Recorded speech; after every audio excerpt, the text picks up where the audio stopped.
داره العظيم. نعم. ورضي الله تعالى عن أصحاب رسول الله صلى الله عليه وسلم. نعم. ولا حول ولا قوة إلا بالله العلي العظيم. نعم. يا همة الشيخ احضري لنا بهذا المحضر. نعم. ولتعطفي بنظرة تأتي لنا بالظفر. نعم. فالن كوي سورة الغاشية. كوي سيمورين لو مكي نعم. kayre watti simore capanɗe jeetate eyi e nder cimoje alqur'ana non nde jippi ko caggal simore wazariyati eyi ayeje mayre kono gas e jeegom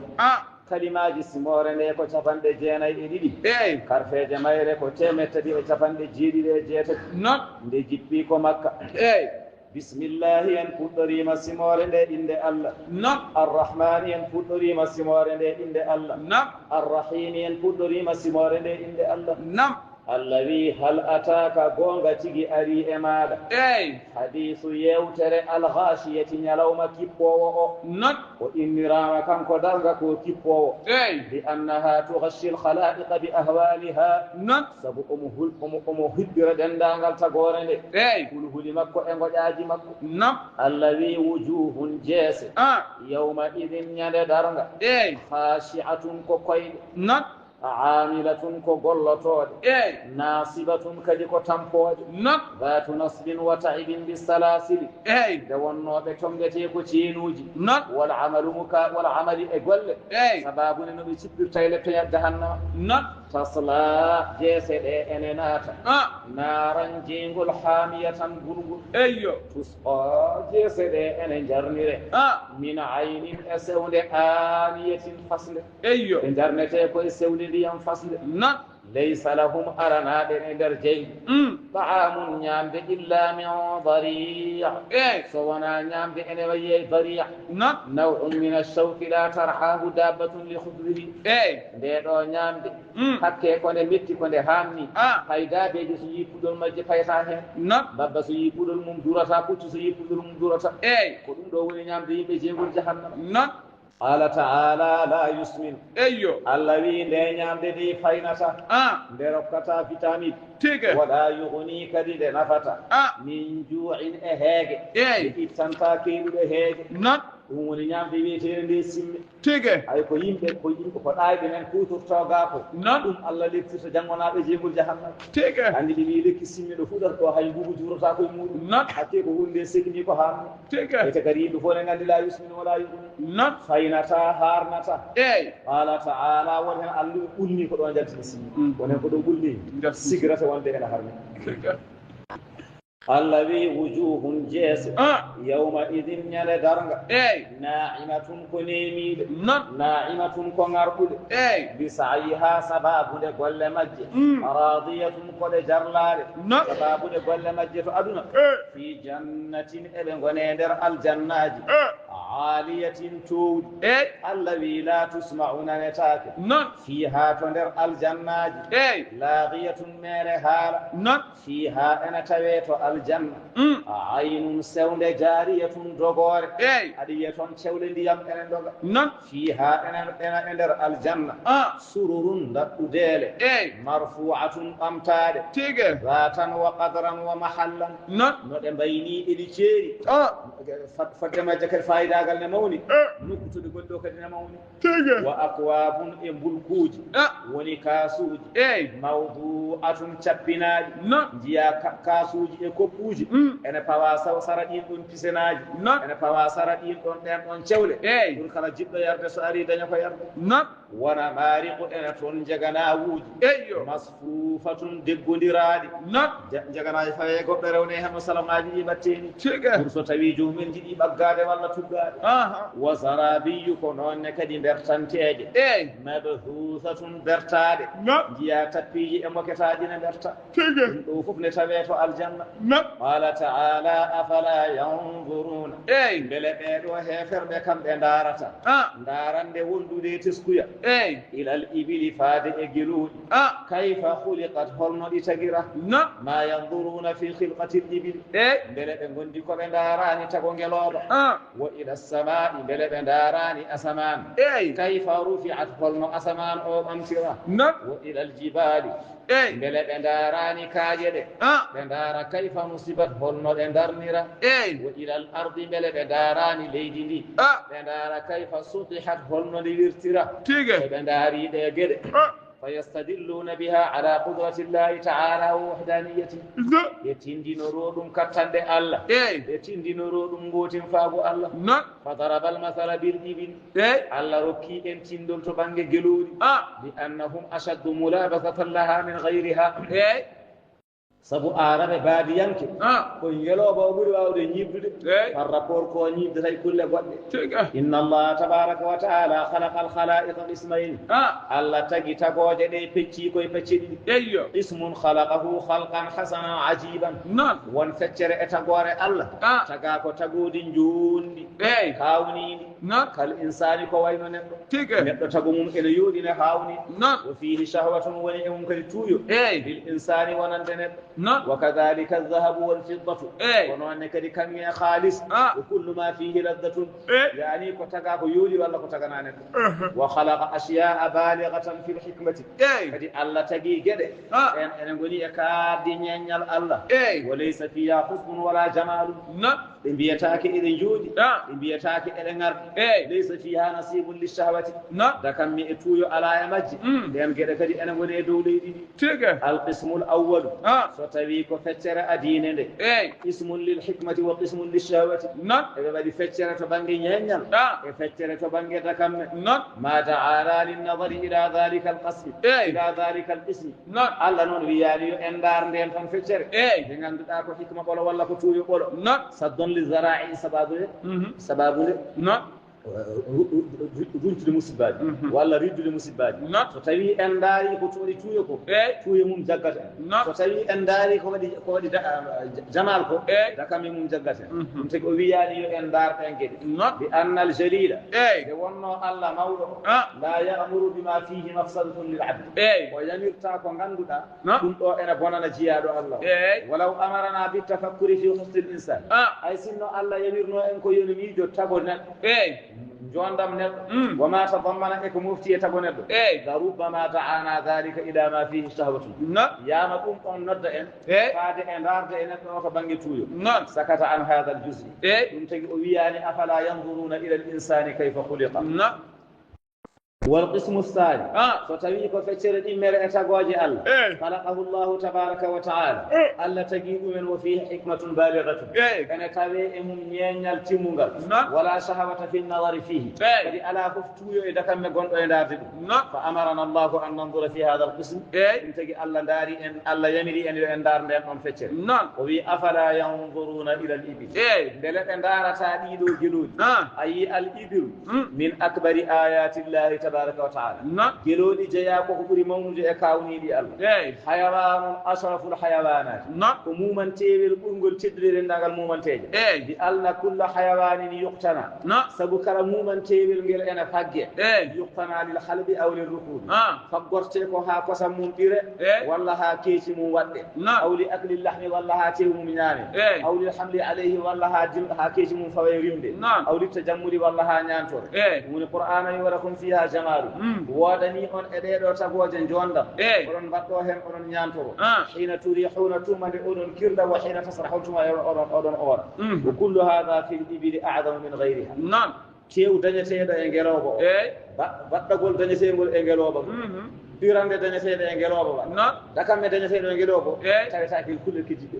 hay so won goddum ko waddete won goddum ko tewum nyaamete won goddum ko tewum ko waddari mum nyantorte kono ko wona ngelobo ko buri mawnude wal ibilu idha hulibat saqat jam'an kabiran wa awran جلودي ستبي إيران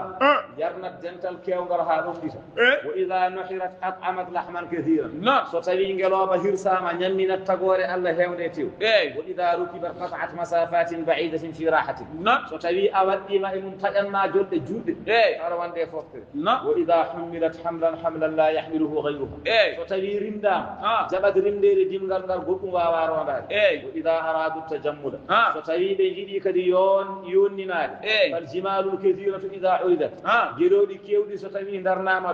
ملأت بقعة من العالم كبيرة دير الجانجل إدولين أحسن ما يرى العرب أمبر يودك عرب إنية نقول غينا قبل تفتوى السفر نقدم نقول جم بي ولا بالي ولا ترسل بي بالي ولا كنا ندير كنا نقول ولا تفتوى السفر جلودي فلهذا قدم سابي كان الملك إذا أراد أن يجود بأطاء عظيم لا مستوي يدي ود دكال مانغا يدي ركود دك مولى أعطى 100 من الإبل وركته تيما درنجلوب تكون بقعة واسعة من الأرض ساتني الذي دوجيا دير الجانغل يلودي أن كيبي لا يرى أحسن من هذا يوم مياني دكال أورغال يود ركود تيما درنجلوب هذا ولما كانت الإبل أشرف الحيوانات بعد نون جلود أوري دي مومانتاج جعلت فدية للإنسان تجي ستيني نتو وراما أمدي بلاد ولا يافان ولا ستيني نتو وراما توقوار بجمر بيتي سوستي فتاة مدرنجلوب دية الإنسان إدية نت لا تصح إلا من الإبل هاي سنوكو ناين جوجيدا هاي سنوكو بين جوجيدا هاي سنوكو بالي جوجيدا كلهم يشتي واتي جرود هاتي متى مدرنجلوب وهي كنجلوب مع ذلك وند ديدون دوكدي فيها عجائب كثيرة كارثاجي مولنا نجلوب منها ان جاء كارثاجي غوندجلوب انها تصير مدة طويلة تصبر انها تصبر مدة طويلة انا وابي منجد من جود عن الاكل والشرب غا نيامدي اي يرد ما لا يصبر غيرها من الحيوانات دابيجي غودي كديده غلا مونيال كونغال نانو وتنقاد لكل انسان جلوب ان كارثاجي جلوبا ان طفتو كلا نت جغودو يشانول موم دويدوم حتى صغير هاي تكوري اذا اخذ بزمانها ستوي جغيجينول جلوبا ان قارت لهم جلوبا رواتم وفي الابل ان سوي كدي جلود انها تركبوا هي باركه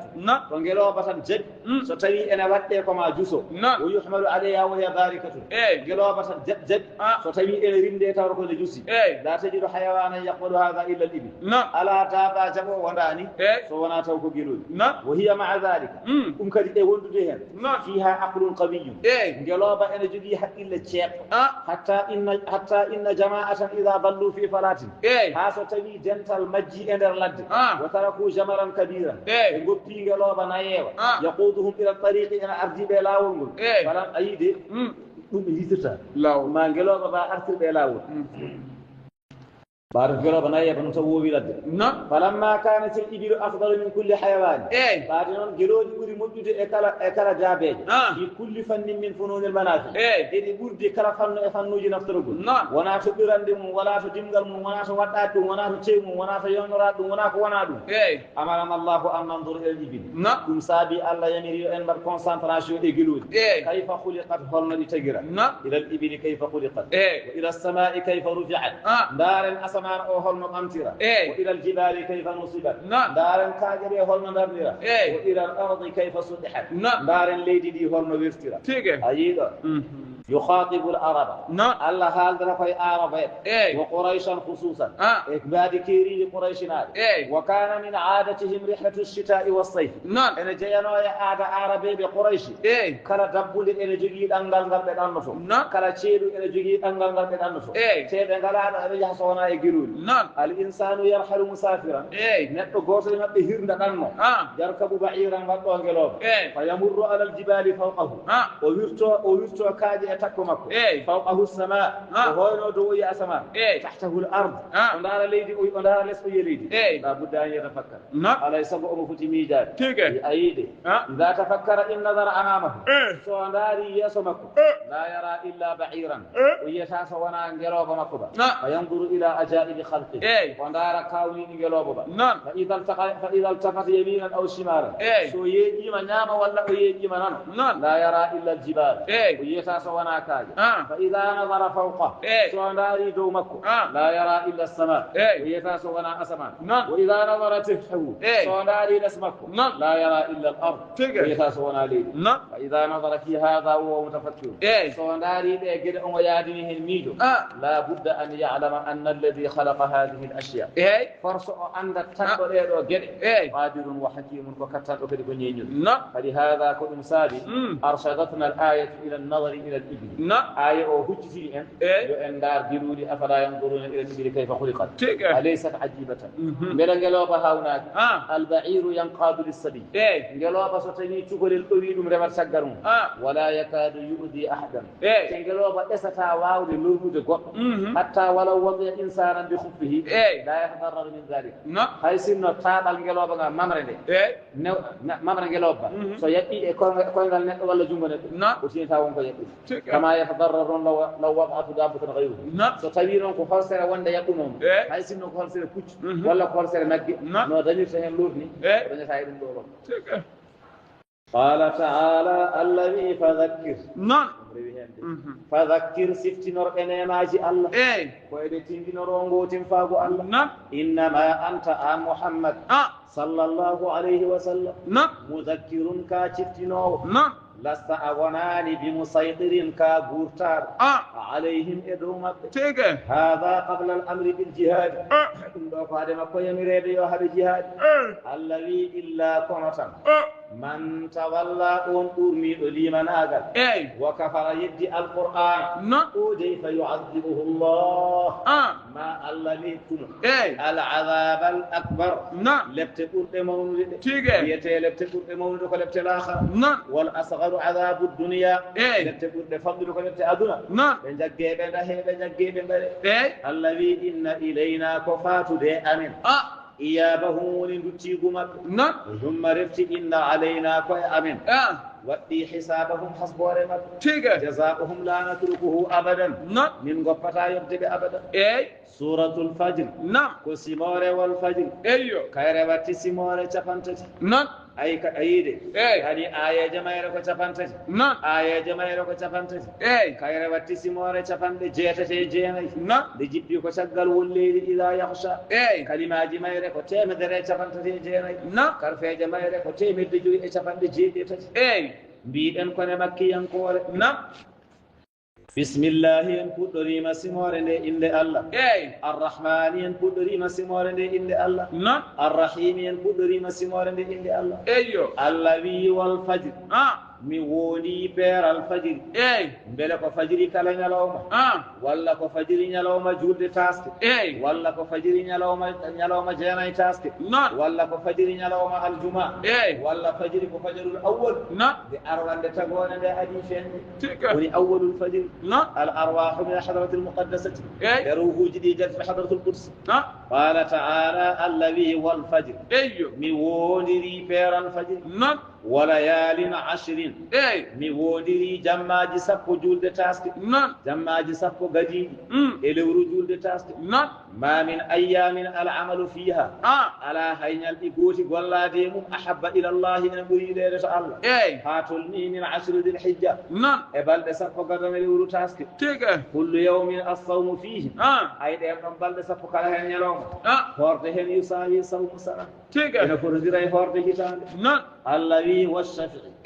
mi woniri kala ko immita wal watri mi woniri ko tir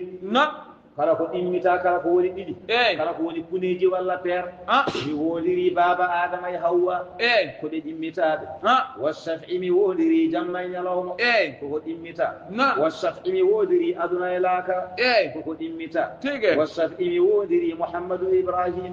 ko de immitaade wa amma witru ko baba adama walla witru ko allah subhanahu wa ta'ala walla ala as-safu ko kala nene e baba kala ko immita والوتر بينجل ما بينجل بينجل والله تبارك وتعالى إن الله يحب الوتر إن الله وتر حديث أوية الله كبجو يحب الوتر أميدي كبجي الله كتير يحب الوتر أميدي كلا كتير قال تعالى والليل ونري جمع إذا يسري ستبيئه سويه أمويته ولا ستبيئه أمهيره أقسم 5 مرات الله وني قوان روج جوي جواب القسم فممتع فرق الله وانا لا تعذبن يا كفار مكة ما أولد لأنهم هيفر بمكة قال تعالى هل في ذلك بلا وني إدم دو قسمم وانور بذي حجر ونند جم حكيل ألم ترى بلا أياني أن محمد كيف فعل ربك holno joome gollirani bi aadin e golleñol irama wiyeteɗe ɗo ɗum woni aadu ko aadani aadani l ula wa aadani l akhira aad en ko ɗiɗo aadi gadano e aadi battando wa aadu l akhiratu wa aadani lula hum hiya aadu iram ayi de wa aadani l akhira wa aadani l ula noon hiya aadu iram gadano woni aadu iram ذات العماد جم تنگ ما غاندودا كو عقول ولا ذات العماد جم تويل ذات العماد جم جوتي وان دون عاد مو إرم دين كو دي يمبيجي توب دي غوسوي مابbe ko fadde 400 ذراع fadde diraji temedde lay woni toweedi gosoy mabbe التي يقول لنيو لم يخلق ميداني تجيد مثلها نندوبه مات في البلاد اليدين ما يتيدين ما يسمبود الله تغاني بارنا مات وثمود كونون كدي اياني نجوم غولي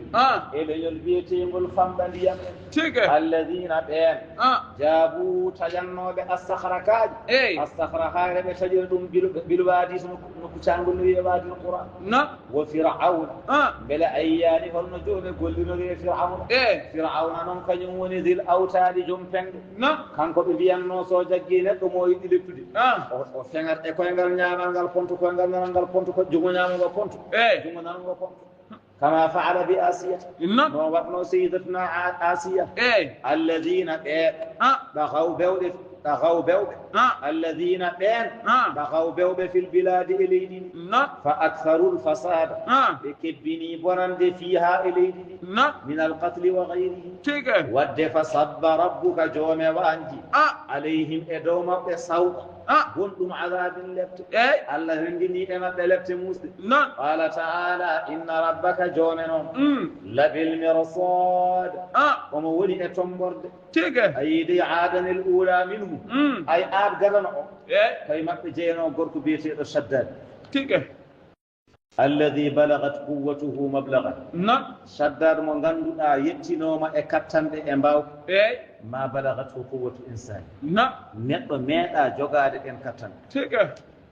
هو الذي بنى جنة في الدنيا كانكو أورو شداد كانكو مهنو appartement kanko mahno wuro o inniri ngodo wuro kanyum woni aljanna aduna qal o wi kanko saddad inna hudan yuwa'iduna bi jannatin fil akhirah wana hudu wiyata ko ma mayen keben aljanna fa lakara wa ana asma'u jannatan fid dunya min fata mayen bi gure joni pewnan tumen aljanna فبنى قصرا ومهي فيل ولا فبنى قصرا ومهي فلي بالجواهر مهرا كنيجي جوهر واليواقيت كنيجي ياقوت توفير ليدي علاه توفير سما علاه توفير غدم علاه فوق ياقوت اجوهر وصنع بيوتا ووديهن تشودي وجعل فيها كل ما تشتهي الانفس ووديهن كلف فتادو يدا وتلذ الاعين كلف جيتا فتادو ما ولتو كلف جيتا يتر ما دكيتو وهيا كل شيء فيها وهبل كلف انا بريباري اندر هين وتهيا ام اديشي جون نون كانكو يكونوا مكو be keblima pour yantaqilu ila tilka aljanna ebe kottoya ebe eggaton on don aljanna hatta ya'lama hudun alla hajata له في الجنة ويدي كو أنين هود وعلى هاجو الجنة مهارف لا ترى فلما قرب من القصر أن كانت كتي جملة يبيني ما إذا أجا جمع أتشاتي فلما قرب من القصر بألاكو هدي سوانا أو أتشيما كليو مسافة ميل فتبقى إلى يارني ميل غوت تعرض له شخص ودي نتو فليم وقال له نتو أوليم إليك حاجة أنن شدار ونهاج مجيمي أمار قال من أنت وذيه لآن قال أنا ملك الموت وذيكم ملائكة معي قال ما تريد هل كن جدا قال أخذ روحي أخذ روحك جلمك جبود ونكما قال له أمهلني حتى أدخل القصر فقط وذي سبن من هميناسا فليهم أوسن هميناسا فليدي قال لا بجبال لا تتجاوز هنا أيو تسادو فقبض روحه فصرعه ذلك ملائكة ما يتسمي ونكما جيب مدون ومن دون دي woni o mahi kono wonatani ɗum ne dañi rendani aduna ha heewi ko woni ladde ndeysan rendina haalisaji nelde ga hen mahane galle Fouta mahane galle Dakaru walla galle Nouakchott ala ko heddi so wona ene watte ma yaya qala taala allah wi kono neɗɗo perdata juulɗo perdata juulɗo perdata sabu so tawi a mahi galle ko an wonno sagata gorko e galle an wonno Apo walla Samba walla Demba so a mahi yumma hoɗi hen hol probléme sa yeehi yumma hoɗi hen bamma hoɗi hen ala probléme sa yeehi mawne en hoɗi hen ala probléme ko an tan woni ɗon ha jooni juulɗo kañum golle mum ko continuité wona hooli mum gollanto ko halko قال تعالى الله فأما الإنسان ستوي كنت كافر إذا ما ابتلاه ستوي جرب موم ربه جومي فأكرمه تدني وجودي ولا شلل ونعمه ألا نعمني فيقول يا ربي يا جوم دي أكرهني تدني كم كرماته في الصلاة ألا تدني مو وألا ركيم جودي ركيم قد ركيم شلل وأما إذا ما ابتلاه ستبين جوم كجرب موم فقدر عليه اتنم رزقه أرزقنا فيقول يا ربي يا جوم أهانني هوينيك قال تعالى كلا يوفك حالا ركيت قالوا فرتاني تدينير ربانجي الله waɗede basal ñaawede ma basal firtani hoynede to banggue Allah innama al ikramu bi taati llahi tabaraka wa taala woni teddungal Allah e maɗa ko newnan ma gona ɗoftotoɗo wol ihanatu bi masiyati llahi wa kufri woni koynugol Allah ngol holli jiyaɗo ngol hoyni jiyaɗo jiyaɗo o woofamo yedda la yantabihuna li dhalik kono yimɓe mbatta hen ɗo hakkille ahlu dunya ayi yimɓe aduna yarawna al mala wal jaha rifatu al qadri عند الله تبارك وتعالى بنجيرة جودي بنجيرة مرتبة دموني جوغاد جدال تو الله والله لا ينظر إليهما الله نون دارتا جودي الله دارتا مرتبة إنما المعتبر عند الله تبارك وتعالى وتسكت جدال تو الله والإيمان والطاعة وقوم إن دي أدفتاد ومن رزقه الله الإيمان وطاعته فقد أكرمه كلام الله يدلم قوم دلم الله يدلم دفتاد دلم الله ومن لام الله يداني إيمانا غير إدفتاد الله قد أهانه الله هينيم ولو كثر عنده المال حيث إنه أمجي جودي نيغستا قال تعالى الذي بل أتشكي ونن كي غندو دم كلا تكرمون اليتيم أن تدينتا اليتيم ونن فوق جوغاد غلو ونن فوق هيود جوديل أن تدينتا اليتيم ولا تحبون كدي أنكر جنتا أنكر جنتا كي من سفا غبو ينمو على طعام المسكين أن من دي مسكين وتأكلون التراث ودن نعم جودي دونادي فتبي أنغو في داما ميراكم من walla badiraakon mon rewɓe on goppidama won jawdi to banggue jinnaɓe ñamon ɓe mbasa hebde hen oɗon ñaama jawdi donani aklan ñamgol lamman kewngol nasibun nisa'i wassibyani ñamon gueɗal rewɓe ñamon gueɗal sukaɓe e fonno hebdude luno jinna e mabɓe qala taala wa tuhibbuna almala oɗon jiiɗi jawdi hubban gilli jamman kewɗi hakke ko jiɗɗon jawdi on mbatta ɗum e lawol Allah qala taala الله كولي فتبدي إذا دكت الأرض ستوي ليدي إجنام دكان إجوجل زلزلت حتى ينهدم ليدي يربينها مبا كل بناء عليها وينهدم كرمادي والنور دو ليدي يربينا بكرمادي سامي ليدي قال تعالى صدم كيبي وجاء ربك جوم أرى yamirore makko arayta gore nde wal malaku kono anne kadi malaikaji ngara so tawi Allah de ardeɓe hoore makko arata nde on tuma malaikaji ɗi saffan saffa ene mbaɗi sappeji zawi sufufin kathiratin malaikaji mbaɗi sappeji kewɗi ñande hen kadi wojji a adde yawma idin ñande hen bi jahannama jeygol jahannama utiye bi jahannama تقاد ب70,000 زمام تيغول جهنم أدي إنغول ريكوجري إنغول أميري شفان تجيدي أجنر جنود كل زمام بعيد 70,000 ملك على هم جنول قوتل أنا ننجين جولي شفان تجيدي أجنر ملائكة لها زفير وتغيظ إنغول جوجي شيكاري إكتالي إنغول سيكا إنغول حاجة الذي يومئذ يدهم يدكو أو كيريني يدهم يتذكر الإنسان ما نتو ميتو إن الله تبارك وتعالى يحصر هذا الخلق في النفخة الثانية الله إن أمتنا تقول لي إبوت فالإمال هذا عندي قرطول أمتنا ينفق إسرافيل أتو أمتنا وانتم سو أمتي ما أركي بوت فالنغل ينفق إسرافيل في السور إسرافيل أدتوك وطد الله دلو نفخة وطاد ويموتون جميعا تقول الله كو هدنا ما يعني فف مايا جودو هايغور يداكي تقول وبعد 40 سنة شغل وني دودي شفان بناي ينفخ مرة أخرى ووتك دلاول قنقل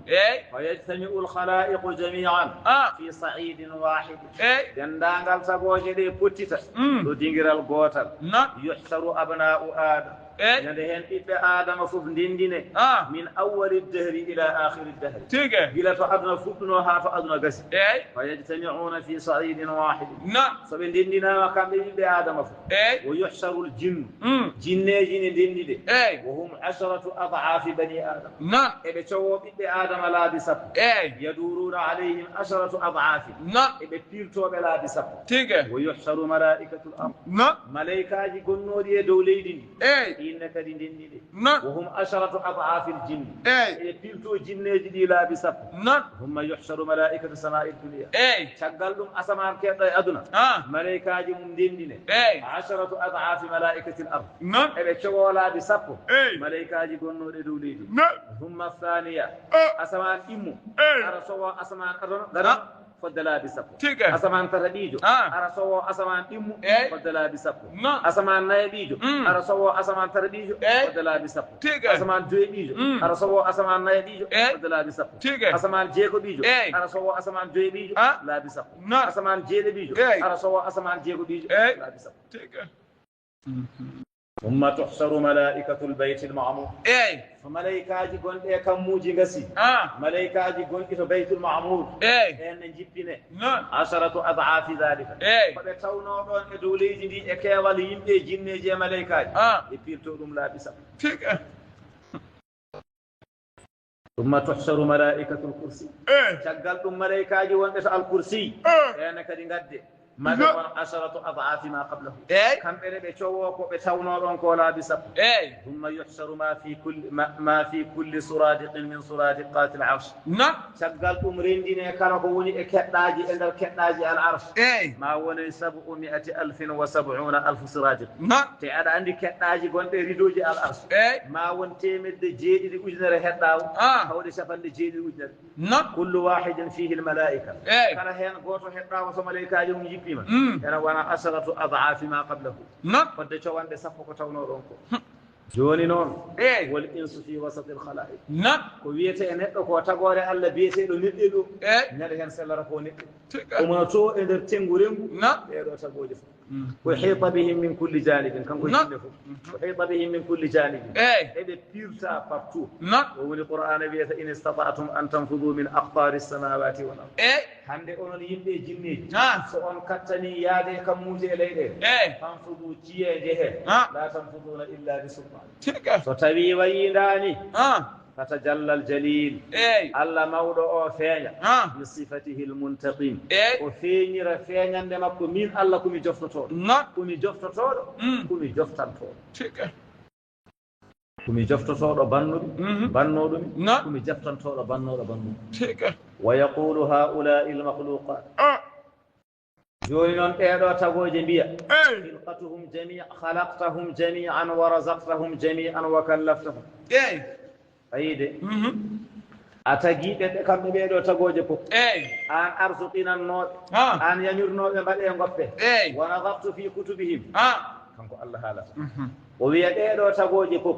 هؤلاء المخلوقات خلقتهم جميعا ورزقتهم وكلفتهم بفوق من تجد من ارزق من يمير النودم ونظرت في كتبهم من داري اتلكي غول ما رايت شيئا الا انهم كلهم خالفوا ما امرت به يعني هاي غوسه مبه سوانا ان لوندي يمي ورم وانتهى كنا واهي بكونتي كديا اتوني بجهنم الذي ينجلتنا كم جينغول جهنم فيذهب الملائكة إلى جهنم ملائكة جبكي فيذهب جينغول جهنم فيجعلونها في 70,000 زمام كما نقول إجيال فد تفند جيد يقولون رجيال كل زمام بيد 70,000 ملك كلا هن جيال ننجي هن تفند جيد يقولون ملائكة ملائكة ويقولون لها بيد جينغ أرى عندكم من غرن أجيبي ربك أرنوت جومه فتقول ما يصنع جينغول بيقول كجوما ود سيئا يقولون لا ندري من غندا فالكو جومه ود سيئا فتصغر جهنم جينغول جهنم فمبيسا غول فمبيسا غول نات حتى تصير كالجرو ها غول واتنا بوساو من الشهر يفندو فيؤتى بها للمحشر نيغي ادرتيتو محشر engol fotino rawanu بوساو أيده والناس يتكلمون يمبي بيتشوينو دو غناي حالده ما هذا ثم كوني هذا خلق صغير عليه كثير من السلاسل والملائكة نديتا غوري الله فمرنده انا ودي تندانغال دي تشينوجي دي ملائكاجي يقول الله تبارك وتعالى الله انا هالداي مجد الذي خلقت هؤلاء الخلائق من أنكم من تغنو دنانغال ديدو تاغوج وجاءوني وما أتوني بشيء حند نغاري أم هيبت على كو غادي أحرقيهم جميعا كم بففسم فإذا جهنم لها زفير وتغيظ وتغيظ ديك يو انغول جوغي شيكالي اكتالي تريد أن تتسلط على الخلائق انغول همنا wurtede e dendangal tagore tarmidi shararin kal qasr e ngol waddo peete poddino kubeje ka annahu jimalatun sufur peete de mbay kono girodi cuuji wal malaikatu mustamsikuna bil arsh ملائكة الله نانا ننجي إدو دانكي الأرش يا ربي سلم سلم الله يا حسن الله يا حسن وكل رسول يقول نفسي نفسي نلا الله فبونا يميد هو رنغوديكم هو رنغوديكم فيقولون من رأي يبيجوني بالفعل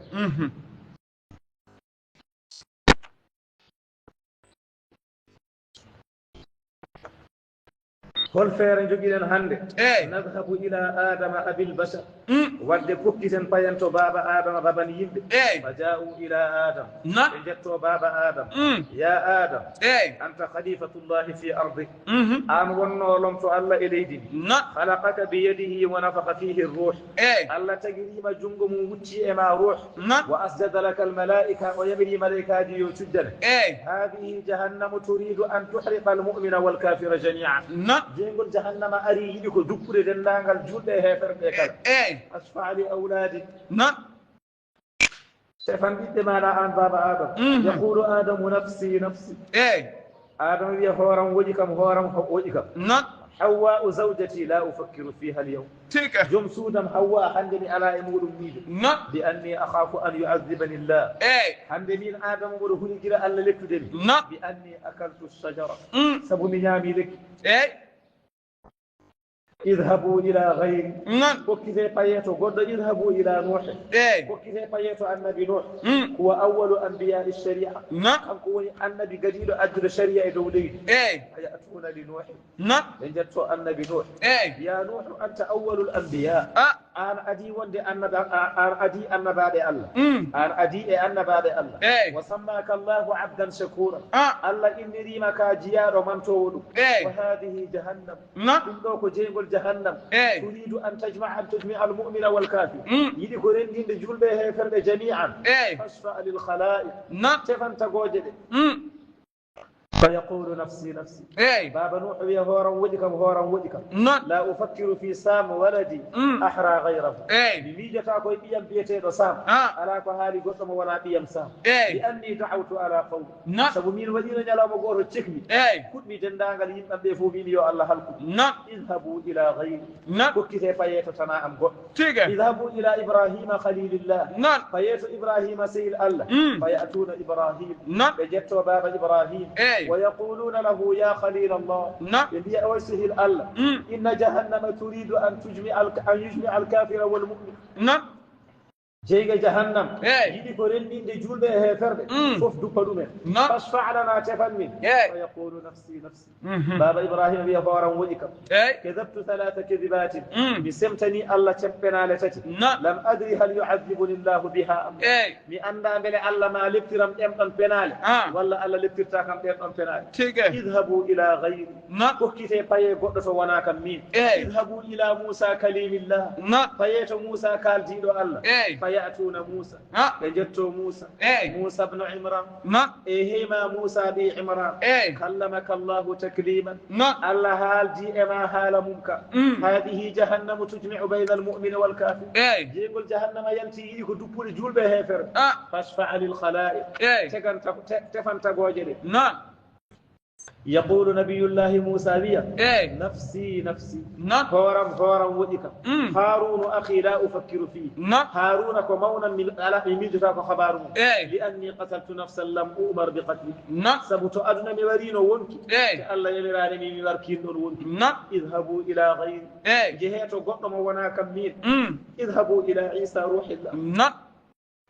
فيأتي نبي الله عيسى روح الله فيأتون عيسى عليه الصلاة والسلام فجتوا يا نبي الله عيسى يا عيسى أنت روح الله وكلمته آمن روح الله آمن كنقول الله هذه جهنم تريد أن تجمع بين المؤمن والكافر جنقول جهنم أريد كورندين دجول به فرق دفلو من فاشفع للناس تفنهم به يقول نفسي نفسي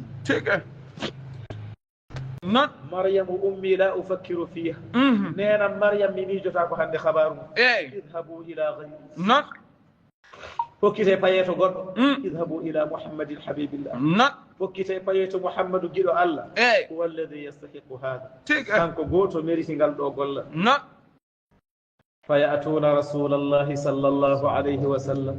فيأتون لادو الله بجتو يا رسول الله وين لادو الله إن جهنم تريد أن تجمع المؤمن والكافر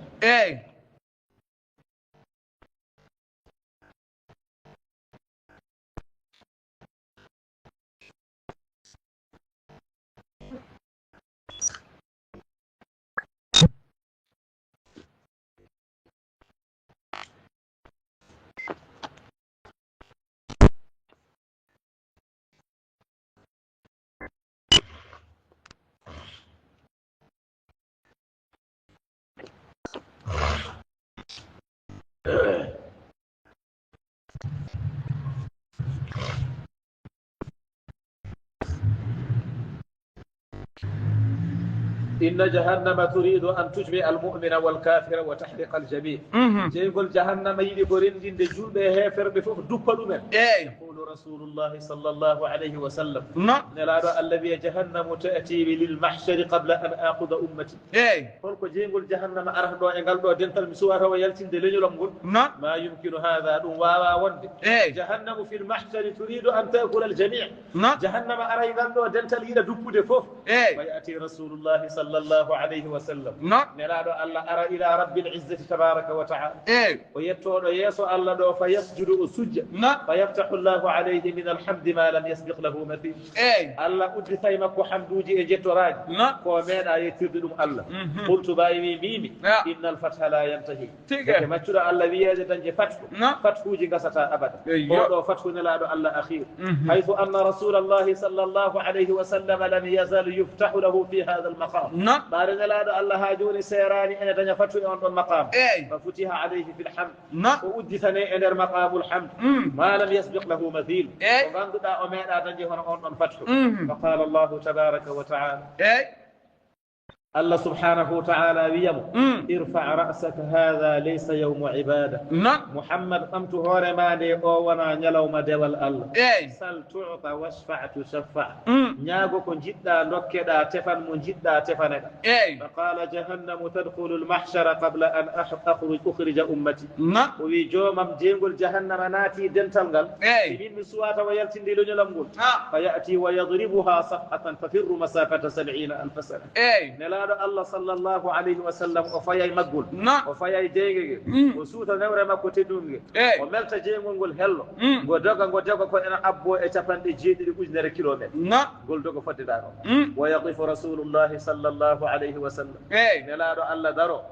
يشفع في الانبياء وادو كو تفande ko annababe Allah ويشفع في العلماء تغال دوم تفانا اندو ويشفع في الشهداء تغال دوم تفانا سهودين فيقول هؤلاء ويأمن بيدو بعد أن تفنام يشفعون أيضا ورن بلكم تفدي بعد شفاعة محمد صلى الله عليه وسلم شغل تفورن إلى الله صلى الله عليه وسلم أيدي هذا قوله تعالى كل كنقول الله سبحانه وتعالى بينه عسى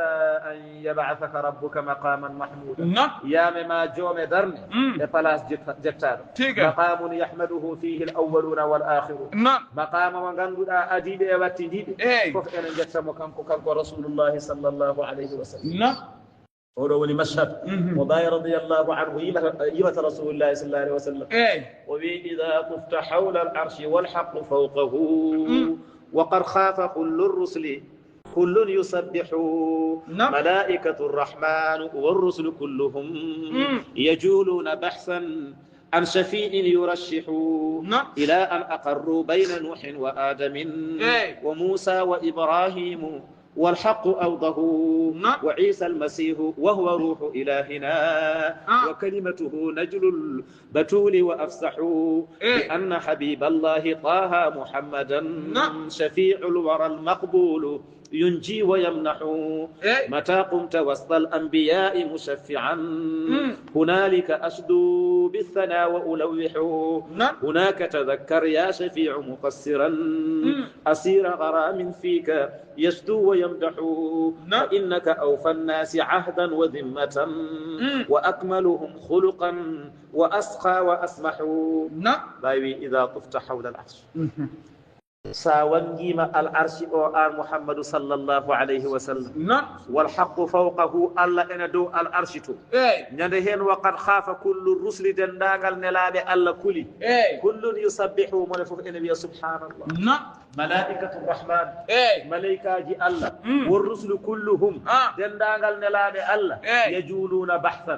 ابن جيلو ابن بيتا عن شفيع يرشه هل غدو كانديدا هل غنو وكانديدا مو ان تفنا تغوري إلى أن أقروا هذا قري حكون نوح آدم موسى إبراهيم والحق أوضه شيخ في قوانغ فيه عيسى المسيح أون وني روح إلهنا أون وني ونكي الله سبحانه وتعالى كلمته نجل البتول وأفصحوا بأن حبيب الله كم فوق بسبتين وندي جدو الله طه محمدا كان يولي شفيع كان يولي تفنو ومنبر المقبول جبادو تفور كان يولي ينجي دندو وكلا فوتو دندو كلا فوتو دد ويمنحو كان دكو وكج باينون وي متى قمت وسط الأنبياء مشفعا نلا كلا نلا وما مندري دا حكودي النبادة الله أدا تفا هنالك أشهد toon woni to ngullami mi erodade dow bisana e man tore wo ulawwi hawni feññina ñande hen arnete gawlo annabi hunaka toon tadakkar ya shafi'u muqassiran siftor ya an shafi'u muqassiran daɓiɗinino e golle asira garamin dahaɗo e gilli yasdumo ene ollo wa yamdahumo ene manta fika e maɗa fa innaka awfa nnasi ahdan an ɓuuri wawde humnude dendagal tagore nde aadi e zimmatan e fodore wa akmaluhum khuluqan dendagal ko allah tagno an ɓuuri timmude jikku وأسخى أن أولي وند كاريسير وأسمعوا أن أولي أولي وند نبيل وولي يلوم يومئذ يتذكر الإنسان وأنى له الذكرى يعني هن ما ميتو ونحن وودر أنت وميتا قال تعالى يقول أبي كم كنت أبي يا ليتني هانني نمي قدمتني أردني وجبد الله أمجر لحياتي قلي قورنا من أدنى فيومئذ لحياتي ونن قورنا من بلدم فلاكا حانين كرمي daña ngurdam belɗam to lahara qaddamtumi ardinino moƴƴere e gonɗi allah wi fa yawma idin ñande heen la yu'adhibu allah leptata adabahu lepte mum de la yu'adhibu leptata la yu'adhibu leptata adabahu lepte allah de ahadun hay goto allah lumtinta e leptuɗi kanko goto leptanta hoore makko la yakiluhu ila gayrihi wala yuthiqu haqqata wala yuthiqu tongata wathaqahu hono kaɓɓi allah e tongi allah ahadun hay goto yaktafi ljalilu bi nafsihi ko allah tonganta hoore mum wala yukilu ahadan min shiddati lghadabi hay goto o lomtinta sababude sattude mettere makko qala taala ya ayyatuha nnafsu e heymaɗa an fittanu almutma'innatu hibininu al'aminatu hoolilu ɗum woni fittaɗu mu'minatu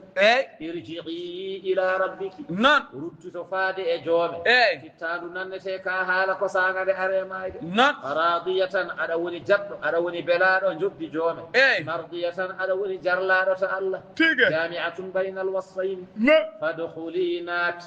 في عبادي إدنتال جيابي أم ودخولي نات جنتي الجنة أم نادا إنبي الجنة سورة البلد كسيموري ورونغو كيرواتي سيموري چپن جيني در للغو كامل آية جمايري كونو غاس بجيبي كو چدل سيموري قاف كلمة جمايري كو چپن جيتتي دي كرفي جمايري كو تيمتري چپن تجوي مكية كون مكيا كور بسم الله ين كدريما سيمور إند الله الرحمن ين كدريما سيمور إند الله الرحيم ين كدريما سيمور إند الله الذي لا أقسم مودري بهذا البلد نقول أقسم الجليل بمكة لأنها بلد حبيبه محمد صلى الله عليه وسلم دونو مكة كورو جدو مكون لا دو الله وأنت آن محمد حل على دغنا بهذا البلد نقول الله دغنا نيما ناتا ورمو كبدا وقد أنجز الله له ذلك الوعد يوم الفتح الله سينني مدين فدور يعني فتح مكة الله وي ووالد مي ونديري كلا جنادو وياما كو بابا آدم وما ولد إكلا كو جبيني بسم holko allah wondata laqad khalaqna al insana min tagiliñol neɗɗo fi kabadin e tampere kala ko wiyete neɗɗo yo andu o taga koye tampere allah wondiri ɗe gueɗe wonde tago neɗɗo taga koye tampere fi nasabin wa shiddatin yukabidu masaiba dunya wa shada'id al akhirah neɗɗo daña tampe aduna dañoya caɗele l'akhira khuliqa al insanu fi ta'ibin la yazalu al insanu fi kabadin neɗɗo serata e tampere abada إن الله خلق الإنسان الله تغنق وصوره في بطن أمه وآمن إندر رنغ يمو إندر ريد يمو يكابد ضيق المنشمة سووني إندر رنغ ومسيبراي إتيد كويته كو جدرار وني منشمة والبطن إتيد ريد والرحيم إتيد رنغ وني دو جدشك ظلمات فوق بعضها فوق بعض حتى أخرجه الله فإذا يتليل أولي هذا الله يلتني إذا أخرجه الله فالله يلتني أول ما يكابد أربان سنين نتو أدتو دنجي أقل أدنى قطع سرته عندما يولد لأبي ليدي فت ودندو تجي تأخذ سكين جياكو باكا جغتي فتويكو هندكو ميسك والله سيسو فيقطع جزء منه تجي هودي ودندو ويلف لفا شديدا حتى فرل حتى ودي فمد في قماش walla kanko e hoore makko so tawi wuddu ndu haɓɓama o soome o morle e fi qumashin ribatin shadidin e tekkere nde ngannduɗa ko sattude yukabidu hada taab o fuɗɗo sippirde nde tampere wa bada dhalik ɗum ɓenni yukabidu l irda o sippiray muynam la budda min arradaati force o muynat wa illa yamutu so muynani o maaya yukabidu radaata hatta yatamarrana alayha haali o wawi hankanti muynam mbi urudi e muynam wo yukabidu nabat al asna caggal ɗum o sippiray addu woni purgol ñiiƴe o daña hen bil humma pawɗe wo suda e muus hoore e rafiji hay goto anda hatta tambuta asnanuhu ha ñiiƴe majje ko ha ñiiƴe ɗe gasa fudde wa bada الفصال سو يوتين تنفر يكابد الفصال وسفري أنتو يفصل عن الرضاعة وسيرني إموينا فيكابد هذا ودنيا دو تشدل وبعد هذا تشغل تنفر أنتو يكابد المشي وسفري دق دياد حتى يقواها وسمب سو سمبي ودق نياد فيدخل المدرسة وناف دودا ويكابد سرة المعلم وسفري كل الشرم وتربيته نيدي شرم وهيبته إبرار شرم ويجم شرم وبعد هذا شغل دي تنفر يصير شابا ودرتو وانا جن وانا سقط يتعلق بالتزويج أكل ما كميجو دوغل يكابد التزويج وسفر خبر دوغل متعجلا أما هنينيدو وإذا تام كفر فإذا تزوج سورسي وصار له أولاد سكاد قدم أرض يكابد مشقة العيال وحدو أكد سفر تنفر قال سكاد يرو بيسمو مرض الأولاد هند بنجل رفامة نفقد الزوجة دفاس يمد فتنتها جربية دفاس وهو بين ذلك إن الأمد يكابد مصائب عديدة ومسفر مسباج بعد وليد كان سهانا بابا ننتو هذه كان سهانا بابا سوكام هند بابا أرشيد ناني جنب بابا رفامة أمتو كو سفر تايمة بكو كان كو سفر تايمة رمكو كل هذا ربما وقع كندو فوقو كوالف بعد 40 سنة صدني دوبي شفني يكابد الهرم والشيء وسفر نيو وسفر دنن فإذا مات صوماي يكابد سكرات الموت صهري أماي وسفر كاديك ماي صوماي يوبري فإذا ذهب إلى القبر سو أدام القبر يكابد سؤال الملكين وسفر نام دي ملائكات وضغط القبر يبتين القبر وبعد ذلك فتبيد إني البعث والحساب البعث والحساب وسفر أمتل وسفر ناور وأخذ الكتاب باليمين وسفر جگير كايهم جنغناو أو بالشمال ولا جنغنا والمشي على الصراط سبني وسفر يادي ليبول الصراط حتى يستقر في الجنة أو في النار ها أنيبة الجنة والله أنيبة الجنة لا يزال يكابد نسبا دائما وسيرة وسفر يتنفر دائما خلق الإنسان في كبد نقطة تقاكو يتنفر حتى أن الدنيا هاؤلاء قال لأدو إذا تفكرت ساميجين تجد أن لا لذة فيها أتوت على فوق دكمي أدو على فوق ولا أدو كل ما نسميه لذة كلاكم بيسم أن دكمي فإنما هو خروج من التعب فقط هبراك يتنفر دكمي أو هباك ولا يتنفر إذا فرج الله علينا من عذاب تبي الله يودنني أن تنفر إلبتنا نسميه لذة إن رنتم دكمي لذة الطعام دكمي نعمد على أندينا نعمد هجرة إنما هي نجاة من مصيبة الجوع فقط على أدنى ما بير نعمد دكبتان دندو ما كوي جاي هيك كوي مصيبة هيك دوم تجري نعمد ولا كوي كيدل كونوا أما كارب هاي بتلا كوي كاد الجوع أن يهلكنا كوي هيك اسمه هالكودة فرج الله علينا بالأكل الله يودنني أن نعمد والشراب أن جرب وستبي كون جرب فرج من مصيبة العطش أريكو يود إن جاي رمك والصحة ستيجيكو تلا فرج من مصيبة المرض يود إنكو مصيبة رفي واللباس ستيجيكو بارنانتيري فرج من مصيبة ذل العري أريكو يود إن مصيبة كويرة ولا كلنا فكل ما نحسبه لذة الآن هند كلا تنكو تشيكا تنكو دكمي إذا تفكرت ساميجيما تجده خروجا من العذاب فقط ألا أيلت إلبت تنجيد أدوم بيداك لذة لا لذة في الدنيا ألا دكمي قنب أدنا وتعب على تعب تنفر لا لذة إلا في الجنة دكمي ألا بلما ألا سونات أنت يو الله نانو هنتون قال تعالى الذي أيحسب بلا إرسك سبب نزول هذه الآية سبب جباد أولو آية أن أبا الأشد بن كلدة غركو نبيني كو عربي قرشي كان رجلا قويا غركو تيد ومن قوته أن جاء كو تندين تسمتين نمك كان يضع أديما وجدنا ننقروا دوليدي ويضع قدمه عليه ويقطع غرغو تكرمك إذا جتمع 100 شخص ليرفعوا قدمه لا يقدرون حتى يتمزق الجلد فتبي ورقة temedere jaggi e ngurungu ene ndurno pour ha poda ngurungu ala ko ngurungu tajata kono ko ngu sakkita koy wara ko e nayi wara ko heddi e ko ngal destepere Allah ko bi maana annahu rajul qawi ولا يقدرون أن يزحزحوا قدمه وهو من قوته كان كونون سبب دي أدني أودو سند وفي أيحسب بلا أمسك كان كو أودو أبو الأشد بن كلدة سبب دي كتن دي الله ركيم الله يقدر وندي حتنان عليه أمكو أحد من هاي غوتو سكركو هاي غوتو على أمكو كتن يقول ويانون اهلكت مي حالكي ان غنغوني لادو الله مي حالكي مي ديبانسي pour anjane lado Allah malan lubadan jawdi kiwdi ayahsi bele o sikkar annahu ko woni fi lam yarahu yani mu ahadun hay goto bado sikkar ko wadara ko hay goto yani wallahu alimun biqadrihi wa annahu la yaqtaridu bihi Allah kay ana andi ko Allah rokki moy sembe Allah wonda ka katande makko Allah wi alam naj'al lahu bele wona min bele min badanani kanko o neddo aynayni gitedi walisanan bele min badanani mo demgal wa shafatayni bele min badanani mo tonidi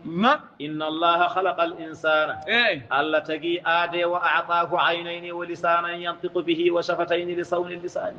وركي مو جثدي وركي مو دمغال كو حال وركي مو توني كوريني دمغال فالإنسان الفرق بينه وبين غيره من الحيوانات نتكو سيرني موي كل دابيجي كدي اللسان اللسان نصف الإنسان دمغال خار والوني فشرنت الفرق بين الحيوان الناطق سندوني موم ينورو فشرنت سوني فاو تنكر وون سوتي وون إلما إندر إلما جسن الله بيتن كو فشكاري كو فشرنت الفرق بين الحيوان الناطق وغيره سيرون الحق موم دابا كالو ودابا ما وانا كارو اللسان so wana dum kala huule ne gongdin mu hayawan neddo ne gongdin mu hayawan kuccune gongdin mu hayawan sirni be tan o do wi hayawanun natun o wi hayawan samit fabihi yakmulu almar'u wa bihi yanqus koy ngal do demgal neddo teddirta timirta koy ngal do demgal neddo usto kullu kamalatihi muktasabatun bi lisani dendangal timmala neddo dañirte ko sababu ne demgal neddo wa kadhalika naqa'isihi dendangal ustale neddo wakkar dum ko demgal makko ولما كان اللسان شديد الخطر على الإنسان لونون دمغال أنا موني دانجي إدو نتو لأن الإنسان لسانه متهيئ للعمل دائما لونون نتو دمغال مكونغال أنا فراني غولي دائما دمغال فراني فوفتادي فراني سامكو غولي وقوي دمغال أنا جوغي سمبي حيث بلغ اللسان من القوة أيدي نتو سمبي بمكو فضل دمغال ما يتي سمبي ألا يحجزه عن شيء عن العمل يعني على سمبي ko mbawɗa hadde ɗemgal ngal ko aɗa haɗa ngol gollade alqadamani laysa lahuma shughlun illa almashi koyɗe ngala haaju goɗɗo mo mbaɗira e neɗɗo so wona yaarude sa jooɗima walla sa leɗima la amala lahuma mission maɓɓe jippima wal yadani albaksu faqat juuɗe ɗiɗi ɗe ala ko Allah rokkilmaɗe so wona jawlade wala aynani ida aghmatahuma gite ɗene sa merni ɗumen fonctionnement majje gasi wa amma lisan so tawi ko ɗemgal wa yatakallamu da'iman ɗemgal ene haala tout le temps sawa kana sahibuhu mashiyan o jahata ɗo e ngal yaha e ngal haala أو قائدا وجود إنقل حالة أو مضطجئا للدا إنقل حالة في ملأ أروان جرام فلاس إنقل حالة في غير ما أوران جنفل إنقل حالة وكل أعضاء الإنسان تعجز أن تعمل في أدم إلا اللسان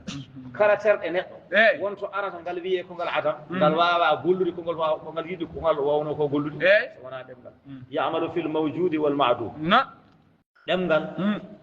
يعني ترد نفوف هاي ترجع قوتل واوا قلادي كوودان واوا قلادي إكو على سوانا دمغال أنا واوي قلادي إكو وودي أنا واوي قلادي كوودان ما معنى كوودان يكذب كثيرا دمغال فينا كو هي حالا كوودان يتسلط على الخلائق دمغال وورسي يمبي حالا يومن حالا كوودان وعلى المخلوق اتغو على الخالق حالا الله حالا يمودم كوودان على المخلوق حالا يتغوري حالا يمودم كوودان على الانبياء حالا النبي الله على الاولياء حالا ولياد الله لا يعجز عن احد دمغال رنتاكي هاي غوتو رونكاني حالده هاي غوتو فلهذا جعل الله عليه حصنا دum tagi Allah wadani demgal ngal tata tata ka huwal asnan woni yiide wa hisnan thaniyan Allah kadi wadani kadi demgal ngal tata dimma wa shafatani dum won tani dum tagi fatan tabiqu shafatani ala hadha al-adu tuni di gartay odo gaño beetedo demgal fa innahu kathirul khatar ala al-insan de wonno mo heewi ngoja e dow neddo قال تعالى الذي وهديناه من فيونيم أن نجدين لا بدي لا والفادي مجر لا والفادي ورد فلقتحمك هنو أو فونو أو يوتا الأقبة دي هاير يونن كو هنو ودي فير أو يوتا سرادي أو جلا إنغور نم قال تعالى وما أدراك هلكو أندنتما ما الأقبة هلكو وني يوتا دي سرادي هلكو أندنتما كو فرصة يوتا دي ليبل سرادي سواني هوري الأقبة وني يوتا دي ليبل سرادي هوري وما أدراك ما الأقبة يقولون نتو أندرتا أنا بابي يوتا دي ليبل سرادي هوري الذي كو فكورا فتا كو هبت جياد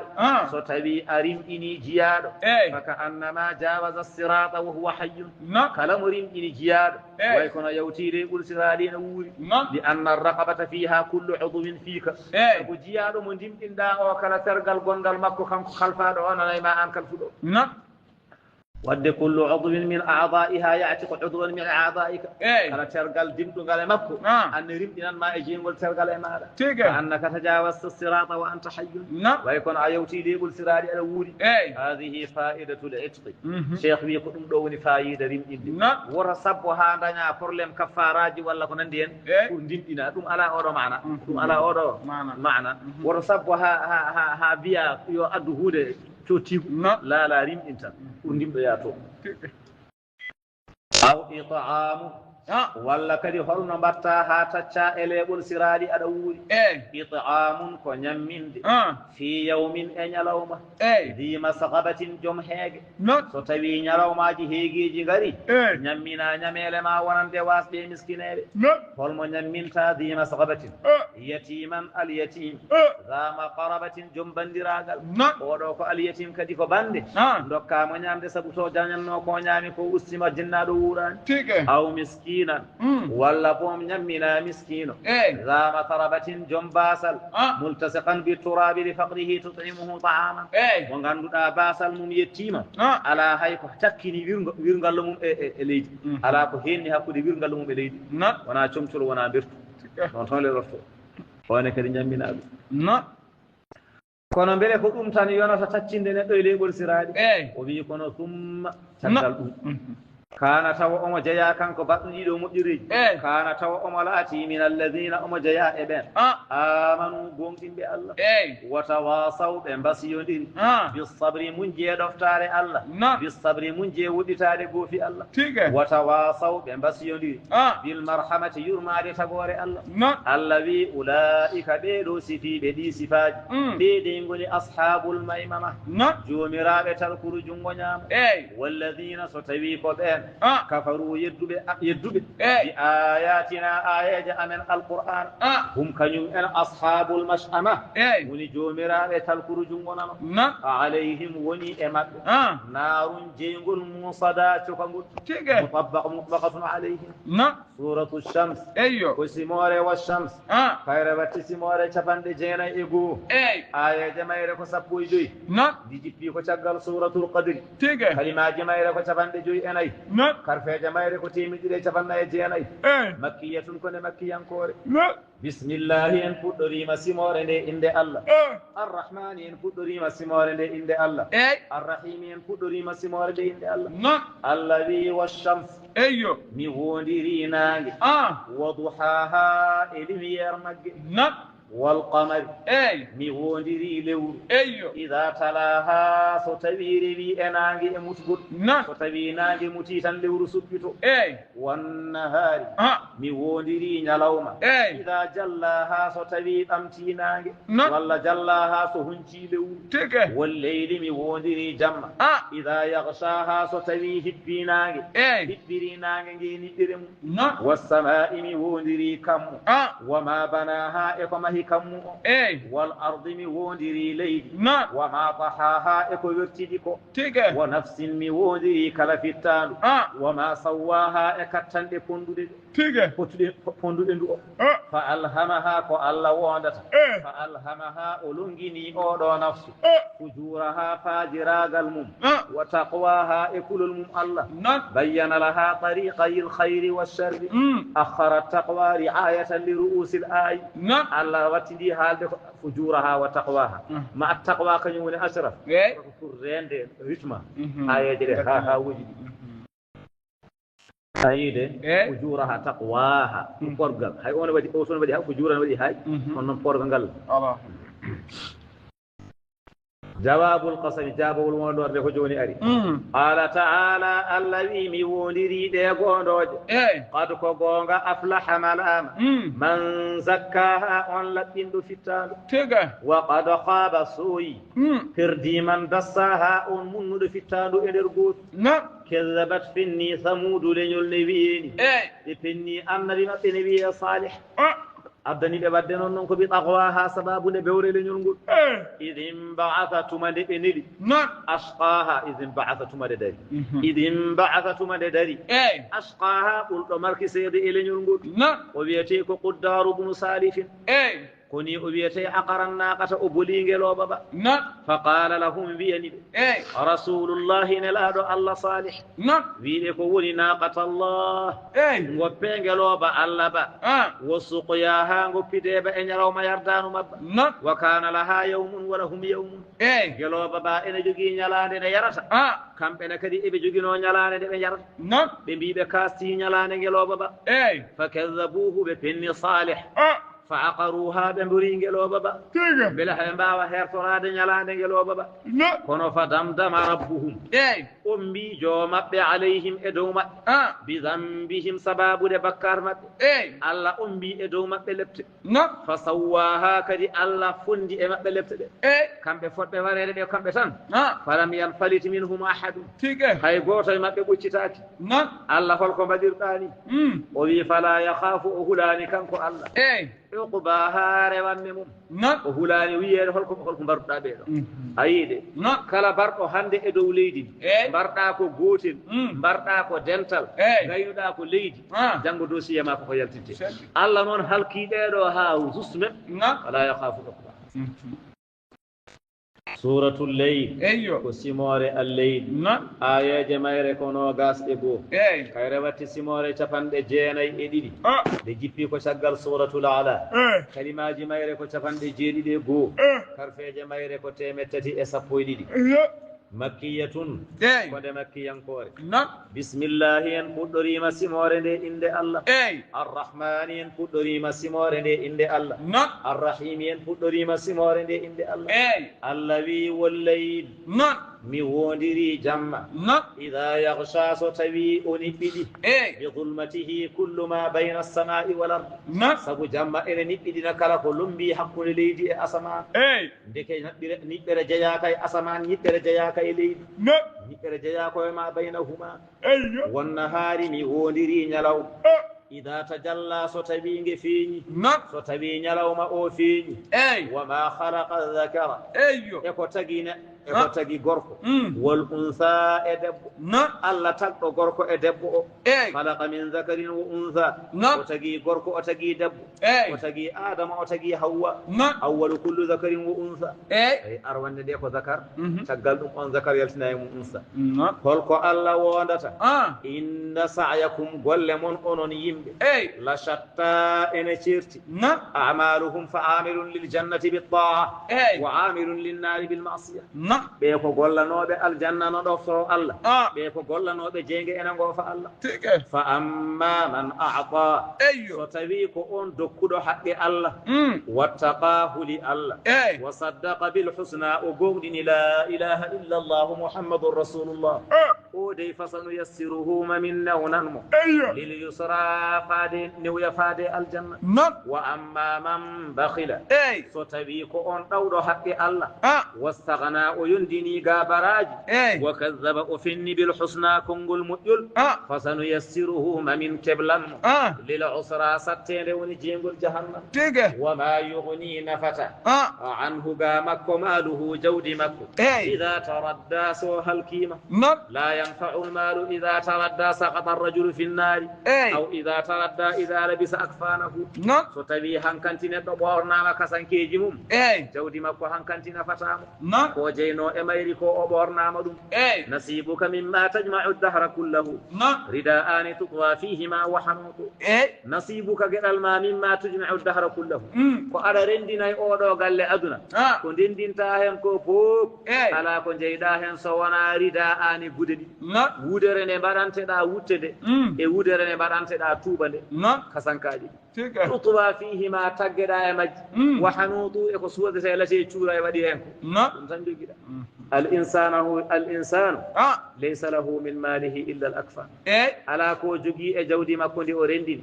so wona kasankeji tan kasankaji ɗiɗɗi tan kasanka wutte e kasanka tuuba كان النبي صلى الله عليه وسلم في جنازة نلادو الله نيande wotere omo woni e janayis فسأله علي سيدنا علي أدم كونامدل ويم هذا العمل الذي نعمل لشيء جفت الصحف عليه ورفعت الأقلام أم لشيء ينشأ golle kam ɗe gollantoɗen ɗe gollantoɗen koko asal ñaawi ko te ko asal ñaawi ko kayitaji ɗi cojji kuɗi ɗi kadi ɓamtama mbiɗa ko ɗum gollantoɗen walla ala gollantoɗen ko won goɗɗum ko jogori kewde قال بل لشيء رفعت الأقلام عنه وجفت الصحف وي على gollantoɗen koko asal ñawno e men ko koko ganduɗa kayitaji bindanoɗi ɗi cojji kuɗi bindannoɗi ɗi ɓamtama qala aliyu idan afala nattaki aliyu wi so tawi ko noon andi woni koye haal woni koye haal omo daña fahmamuyaji ɗi ganduɗa ko sodañanema ne sattomo o anda ko to jogori yantoyde o wi idan afala nattaki holko haɗi wadde tugnoɗen e ko asal ñaawi ko qala amalu fa kullum muyassarun lima khuliqa nelaɗo allah wi liggoɗe golloɗe mone kala newnante gollade koko tagira to asal to من أراد الله به السعادة مؤلا موي ملل يسره لعمل أهل السعادة ألا نونا نمو قلو دي قل يم ملل ومن أراد به غير ذلك مؤلا موي كونا ملل يسره لعمل أهل الشقاوة ألا نونا نمو قل ملك ساد فالأعمال حادثة والتقسيم قديم قل ديكو جوني كودا كنا فتشر قل ديكو قديم كان واحد من الأولياء شيخ ودين قوتي وليا بالله يقول أنا لا أعبد أحدا أنال رضاه بعبادته وسخطه بمعصيته ما تشود الله ولي الله وي من مي رواتا هاي غوتو تاو كو ديرتمومي كو غونمي كو ييلorade dum widu yamakko ko tikira makko de bodo dañir dum maasiya makko on mi rewata dum yani ya'budu Allah alladhi ridahu wa sakhatuhu qadiman firti o rewata tan ko Allah goto mo ganduda Allah weliya mum ko azali sakhat mum ko azali wana dewal mangal addani tikirem ay weliya makko o wonema wana gofi maadi addani kuti Allah o wonde makko ayide قديمان قبل عمل الإنسان رضا الله سخط الله قبل عمل الإنسان فهذه الأعمال علامات فقط والليجي من ديك ما ليجي تن وما ليجي جوفتوري هلك ونماتو نعلم أن من وفق لعمل الخير نديركم كرم الله رك توفيق ولا مد فهو من أهل الخير وجياكم يبقى مدير لأن لا أن العمل سبب في السعادة ونفرتاني كقول ما قد يتشبه بينهم مرض لأن السعادة سبقت والعمل طارئ سبو مالال ادي شيما غولde de ko kesse غولde de ko jultude idha sakhara Allah li amali idha sakharaka Allah li amali alkhair so Allah tima gollade ko mojji dhalika alamatun lil khair dum ko male mojjere alladhi sabaqa fil azal ko adina wa azal wala aksu kadhalika so tawi kadi Allah ti neddo e gollade golle bonde ko male sakhatullah Allah tikani mo gila to azal قال تعالى إن علينا كوي أمن فبي للهدى فنين دي بيوال كوي أمن ودي فنين دي بيوال ونن دي جيكو فيود وإن لنا كوي أمن وادن للآخرة الآخرة وادني من للآخرة فتنيد والأولى قديدو من انجي أدنى من انجي الآخر فأنذرتكم اللوي مجيرتني نارا جينغول تلوى دول بيتونغول من جيرتني جينغول كوكول لا يصلاها ناتتا إمج إلا الأشخاص ونام الكساد الذي هو القنطم الكساد الذي كون كذب بنود وتولى أرني لي مناقل وين أبو جهل أنا نديبم وسيجنبها أنا جبري ودشين هذا جنبل جهنم الأتقى كل الله وين سيدنا أبو بكر الصديق يولديهم كرنديبم الذي أون كل الله يؤتي ماله مؤن رك جودم يتزكى أنا لا بير إنقال دون دكال نزل هذا في أبي بكر الصديق وآي جبي سيدنا أبو بكر الصديق كان بلال عبدا لأمية بن خلف سيدنا بلال خلف نومك قولك قريش ناجن يا أمية بن خلف فلما دخل الإسلام دين بلال ناتي دين فلما دخل الإسلام قلبه دين قرن ما كون ناتي دين صار أمية يعذبه ليرتد أمية وني لبت دم برها وجبت دين أخذ مقمعة أمية جكي فقول يضرب بها رأسه دائما أنا هونغ ما يهورن دائما كل يوم يلتقي دينه وإذا تعب وفيما وتنفع دون ليس تبي موسي اكترى من ينوب عنه في ضرب بلال وحسب ولو بقى يولم كنوا في بلال تبي تنفي ابن خالص يضربونه ليلا ونهارا جمع بيقم نلو موتيام ليرتد هو جسدنا كنا كلا دي بيمو سوري بيمو ارتد يقول احد وبيتك غوتو جوني نون مر به الرسول صلى الله عليه وسلم نده وتر نلادو الله يرتيمو وهو يضرب فيه كما سيدنا بلال ويقول احد ومبي أحد فقال أحد هذا سينقذك من هؤلاء نلادو الذي ما أي أولو غوتو منودتا on dandat ma e ɓeɗo jasde فذهب إلى أبي بكر نلادو الله على ko wawi situation kono noon ene wawi ƴettande ɗum peeje o yehi ɗo seydina Abou Bakr wa akhbarahu anna abdan yu'adhabu wallahi hay somo wawi ko nela kamɓe ko nelaɗo ɓe gayi ko nelaɗo ɓe hay so omo jogui ko sottiri so are mabɓe omo haala sottiri ɓe jaɓantama wona وأخبره أن عبدا يعذب لا لشيء إلا لأنه يحب الله ورسوله وبي أبو بكر من ديمي تبيتو ما تشدا الله أنا لبت على قول ابتلاس وانا قل مكوي الله قل مكوي نلا فجاء أبو بكر إلى أمية أبو بكر فيس أي أمية قال عبدك بلال بن رباح بيعه لي ما تشدا ما بيتي بلال بن رباح يا يم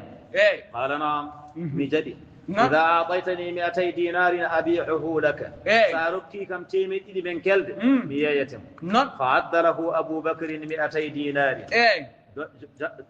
درنده سيدنا أبو بكر لمن متيمت إلي من كلب وأتى لي بلال وأدي سيدنا بلال وصرحه وحبث له وبلسهم وبأرم إنيهم قال امشي تحب الله ورسوله ولا يتعرض لك أحد يا دوليدي الذي جداكو نلادو الله هاي غوتو آرنانتاكو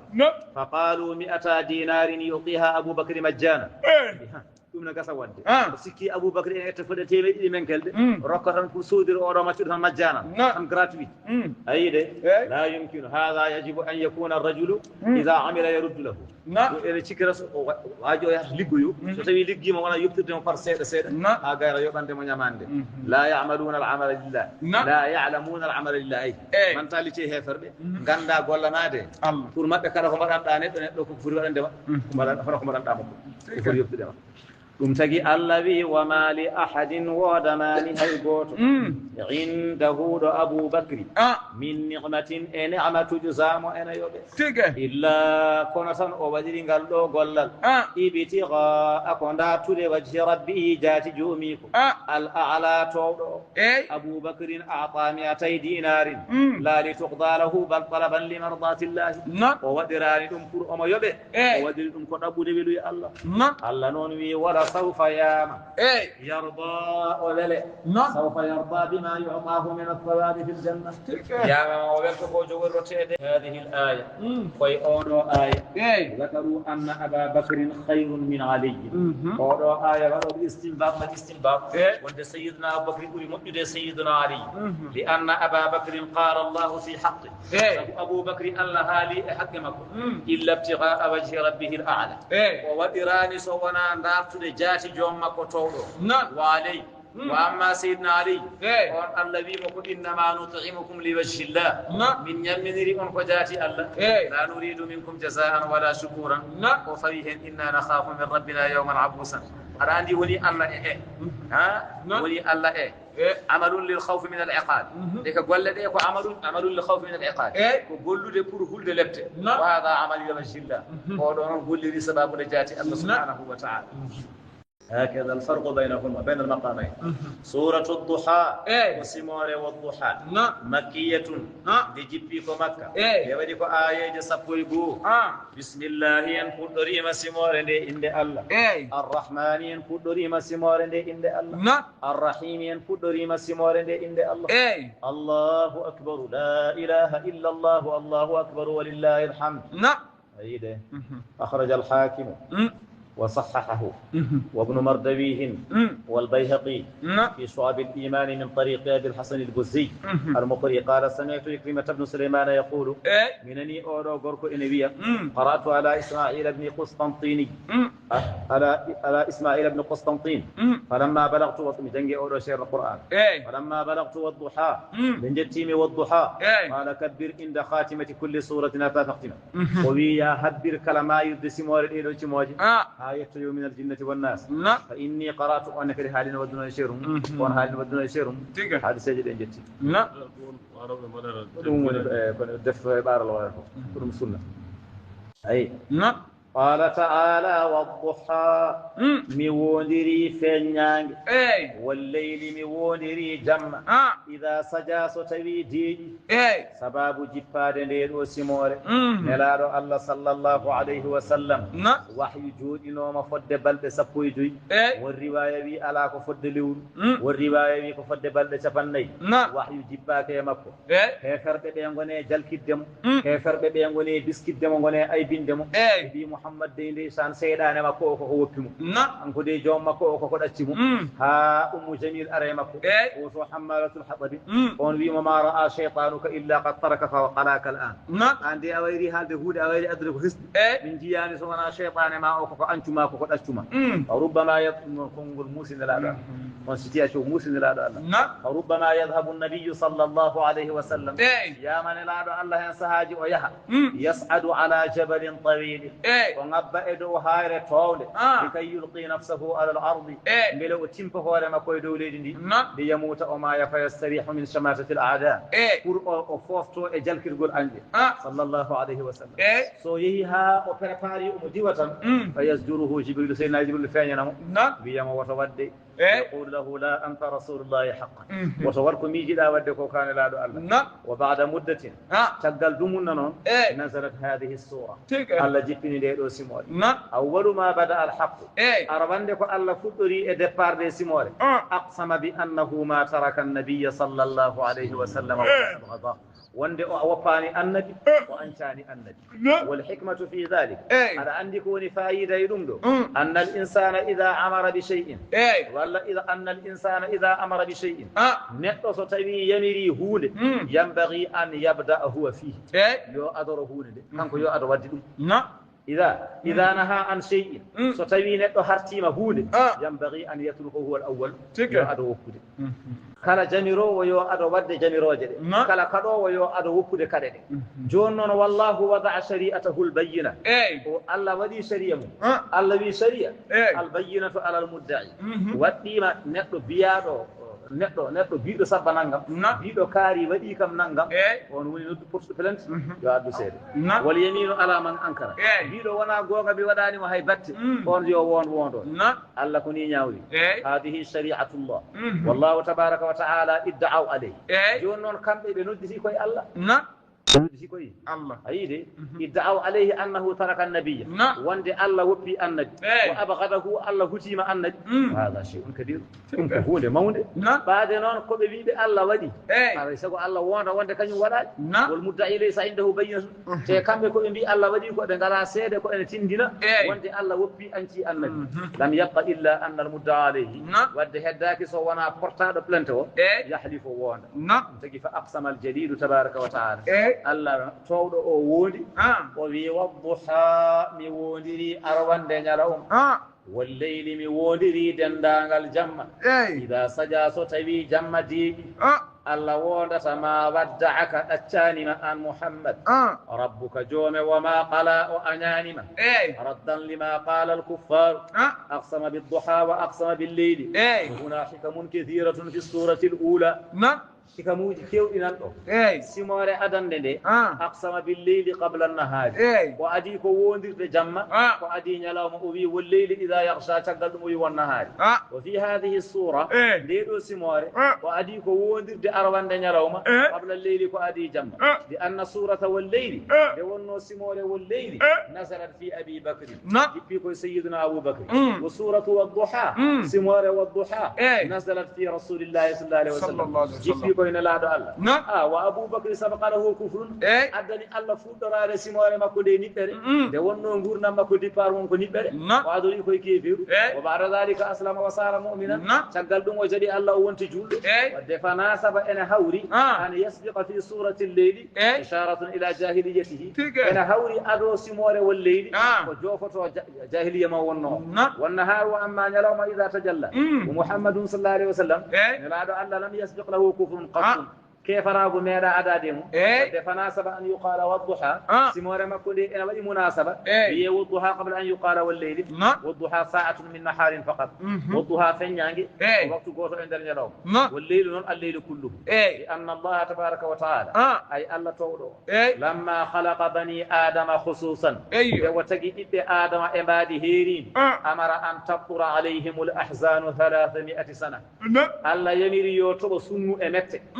ماتي فودي دوبي تيمتي بعد 300 سنه شغال ان دون سنوجي متي فبي ماتي دوبي تيمتي امر ان تمطر عليهم الافراغ ساعه واحده ويمير يوم بلما فبي ارغو ساعه واحده تجي فتجد الدنيا كلا الفرح ساعه واحده ادنا اونو ديزورينو وقت weltare diwata ergot وغالب الزمان احزان فقط رجالا دي جمانوجي غورنام ادنا وسنوجي تام فلما كان الضحى اشاره الى الفرح ونون ولها جوفتو ko weltare e wo juzun qalilun ko hunde seeda والليل اشاره الى الحزن واما جمع جوفتو ko sunnu ومعظم الزمان دبر hewde tan ذكر الضحى ساعه من النهار وحالي ولها ko hunde nder ñalawma laysa an-naharu kullu wana kany woni dendagal ñalawma والليل non jemi والليل holko allah wodata allah wi walal akhiratu battindiɗo walla lakara khayrun laka ɓuri moƴƴude ma min al ula e gadiɗo anna al akhirata khayrun linnabi sallallahu alaihi wasallam allah habrine laaɗo allah lakara ɓuri moƴƴandemo e aduna جلس النبي صلى الله عليه وسلم حزين ñande wotere nelaɗo allah jooɗi ene découragé ɓernde nde ne heewi mette mo suni فأتاه جبريل وقال له ربك يقرئك السلام سيدنا جبريل جبه مكوي جوم أنا سلمين ما ويقول لك ما بالك حزينا وبما هلك ودي أنا ديكورازي أنا سني قال أمتي وبي كلين يلام قول وجن ولي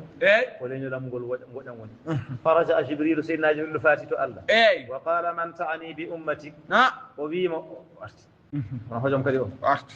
فالما باندي سيدا لينول ما اهل لا اله الا الله ام غيره ملكو بيو لا اله الا الله ولا كو كامبي فو هيدن بيتا لا اله الا قال بل اهل لا اله الا الله هاديني ارجلن كو جادي كلمه لا اله الا الله فامر الله جبريل ان يمشي بالنبي الى البقيع الله يمر جبريل يادي محمد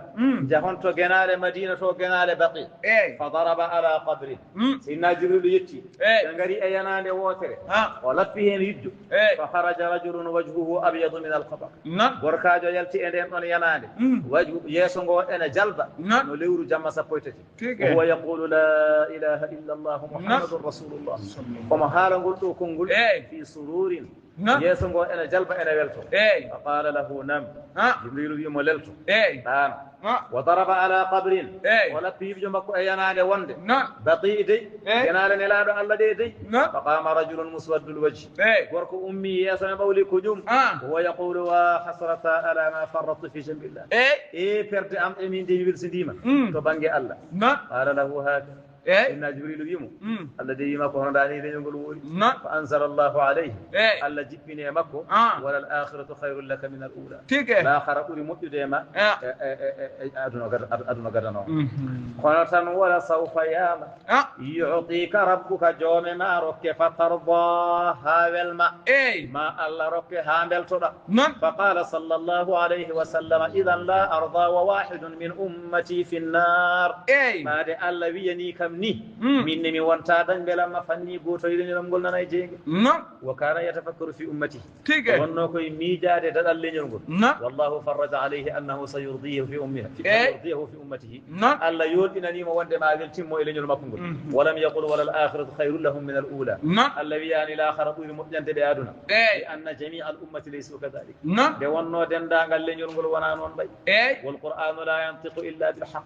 القرآن يدندرتا هورم حالتا سونا غونغا ولو قال ولا الآخرة خير لبعدهم أو لفلان وفلان سنو الذين وقال آخر بول مجند يوغاي مابbe ولا بول مجند كاري ماني ولا باɗo ndani ولا باɗo ndani افتتح الباقون ببيان نون be en kersa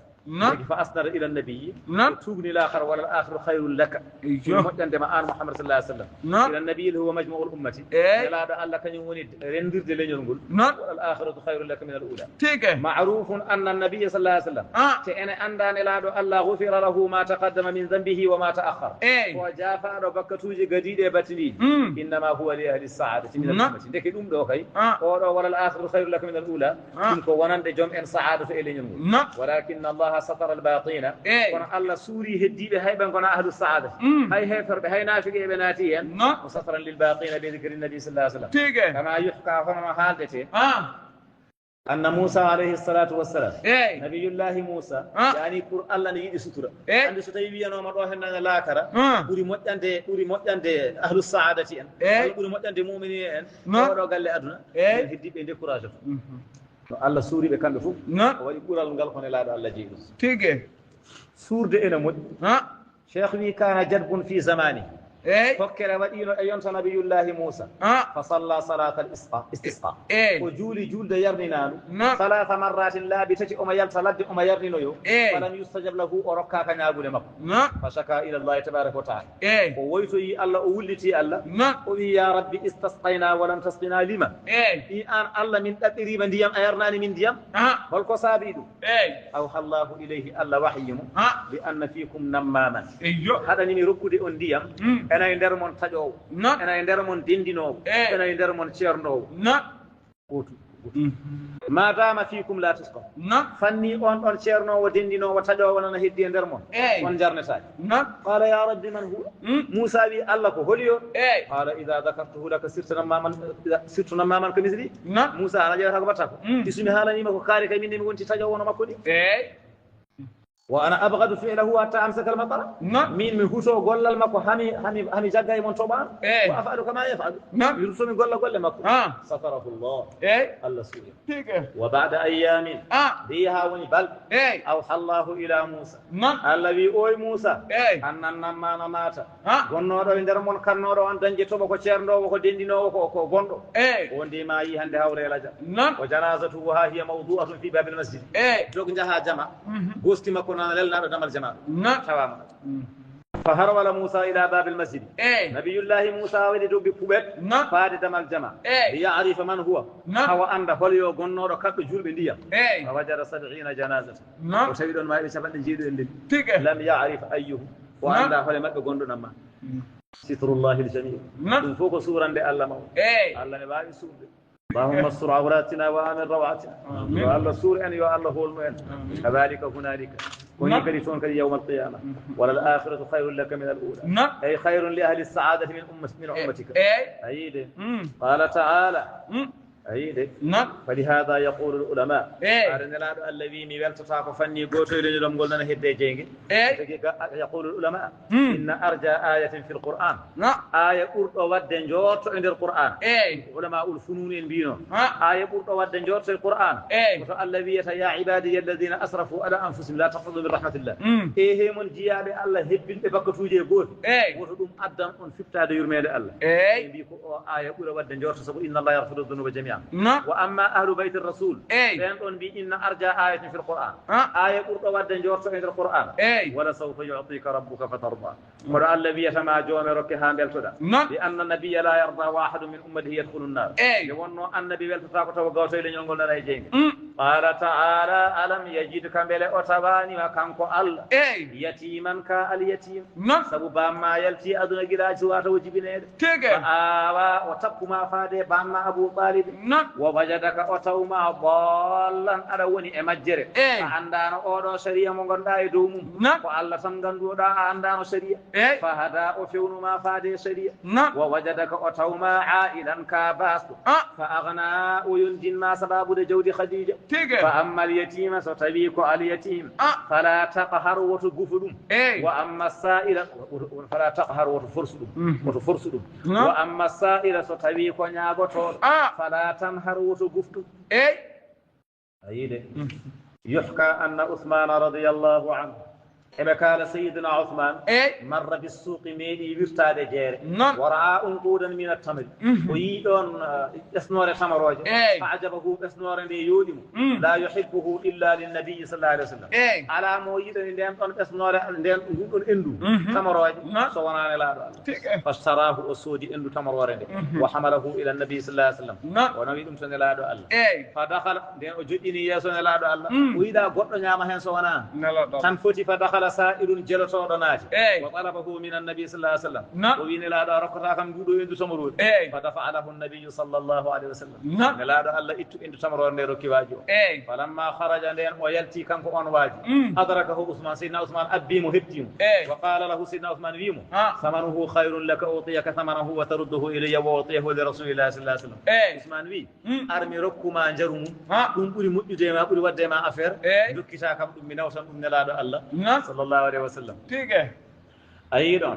أي فباعه المسكين لعثمان مسكين أو يي إنه تمرور عند عثمان فرجع به إلى النبي صلى الله عليه وسلم ونوصل إلى الله فرجع السائل جلس ودوانه هنغان وأرسكتي ودعوه من النبي صلى الله عليه وسلم أيضا وإن الله ركعتا كم دودو إن فدفعه له النبي صلى الله عليه وسلم نلا الله تتم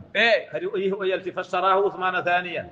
عثمان أبي ملاول إمول صوت أرسلني نلا الله وأرسله والتربيول عثمان كدي أبي مسوت لا والتربيول رجع المسكين دي الله والترجي ونقول ودي مسكين أرسي وطلبه من النبي صلى الله عليه وسلم وبين لا الله يوركم إن تمرون قال النبي صلى الله عليه وسلم أسائر أم تاجر أم كاجل صور ولا كوميرس بطل أسائر أم تاجر فأوتي بأفلا كم كن أي دين سن لا الله يوم بركة نياغوسو ولا على كوميرس بطل الله في الجمهور وأما السائر فلا تنهر يقول والديها الذي من يغوتو دال وتو غفو واما بنعمه ربك الله اكبر انت اعطي سائلا ولو جاءك على فرس يغوتو حيث انه اريكون في غليلا انا وني فجرو انا ييلا تشابي انا بورني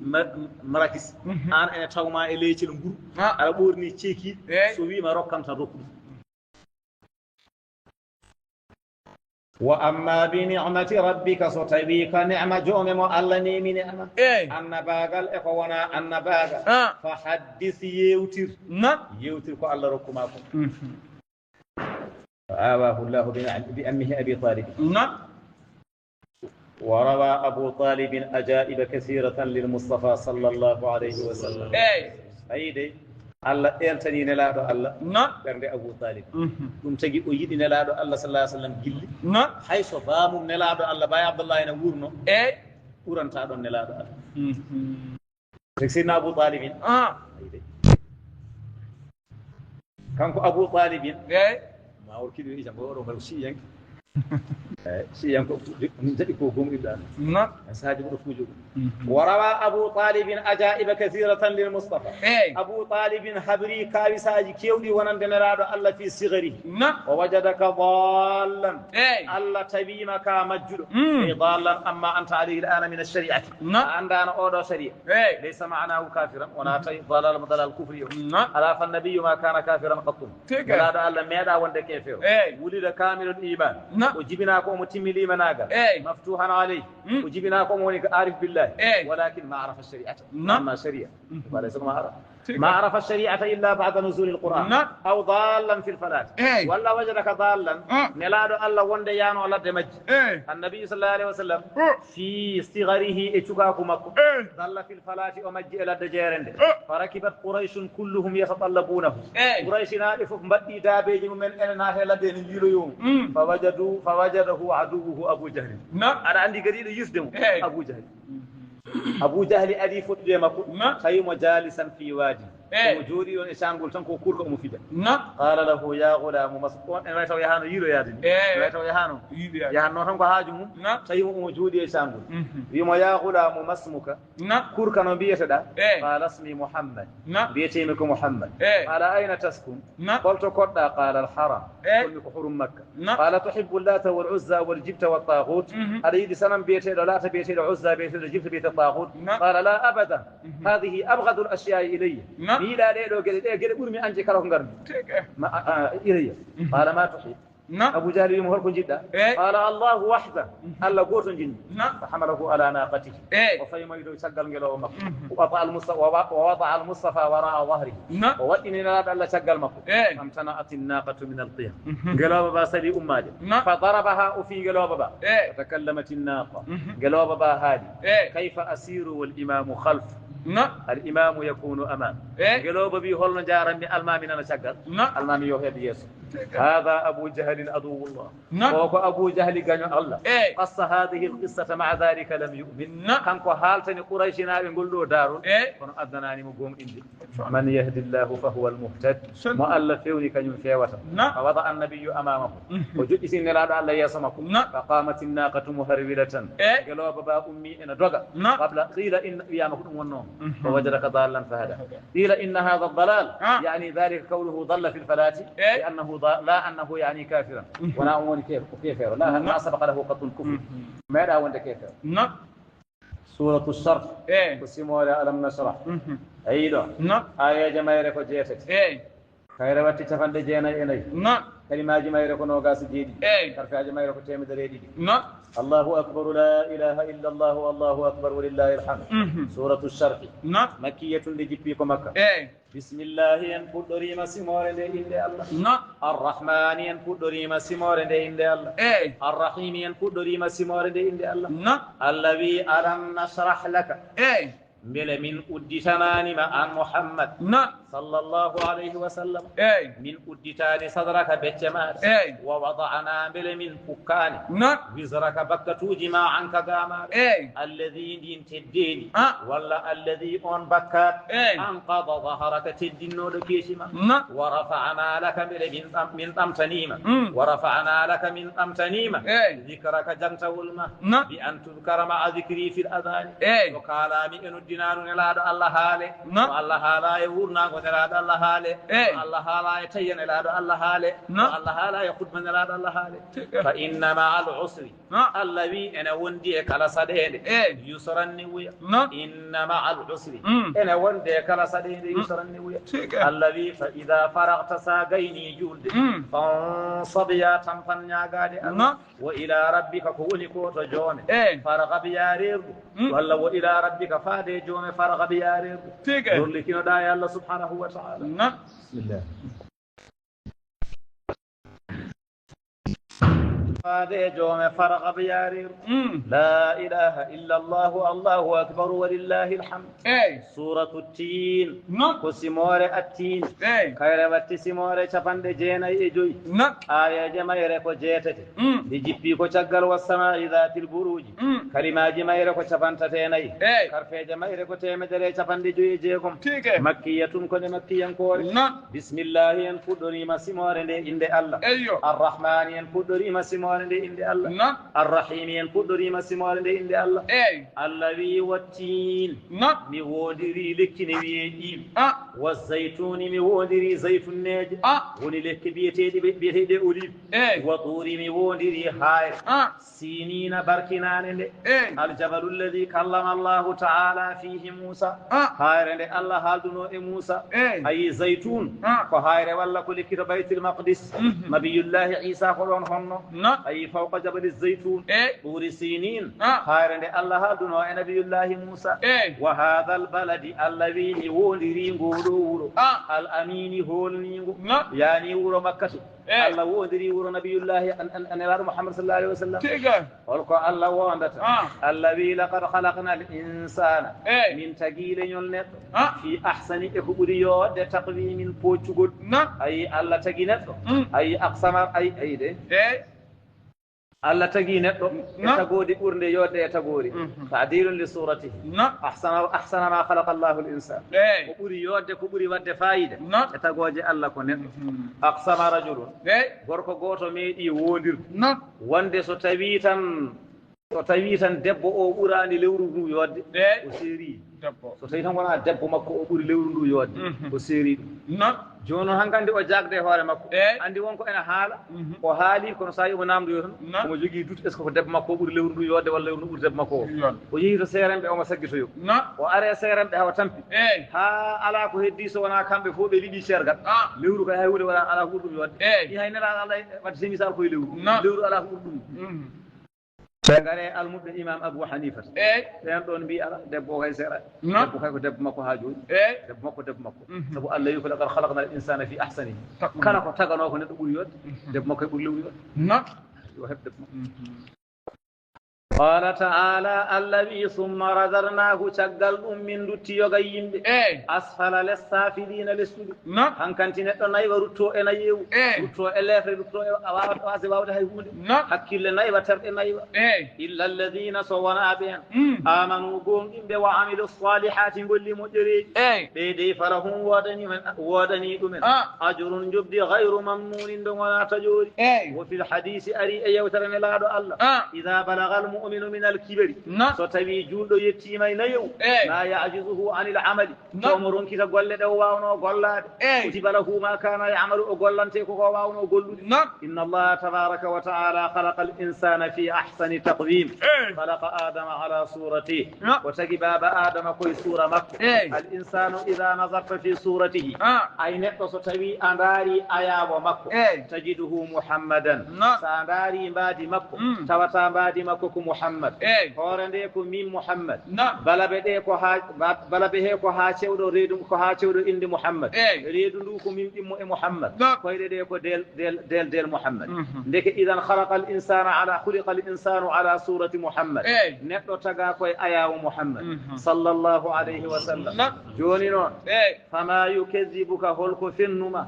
an kefero ba'du caggal godo tago biddini e jobdi nyalawma jobdi alayhi sallallahu mbele wona Allah bi ahkami kanko woni nyaawowo alhakimina nyaawobe mbele wona ko Allah woni nyaawtotobe nyaawobe walla kanko buri waawde nyaawde e dendangal nyaawobe bala ahakay Allahu akbar la ilaha illa Allah wallahu akbar walillahi alhamdu idha kana shabban qawiyan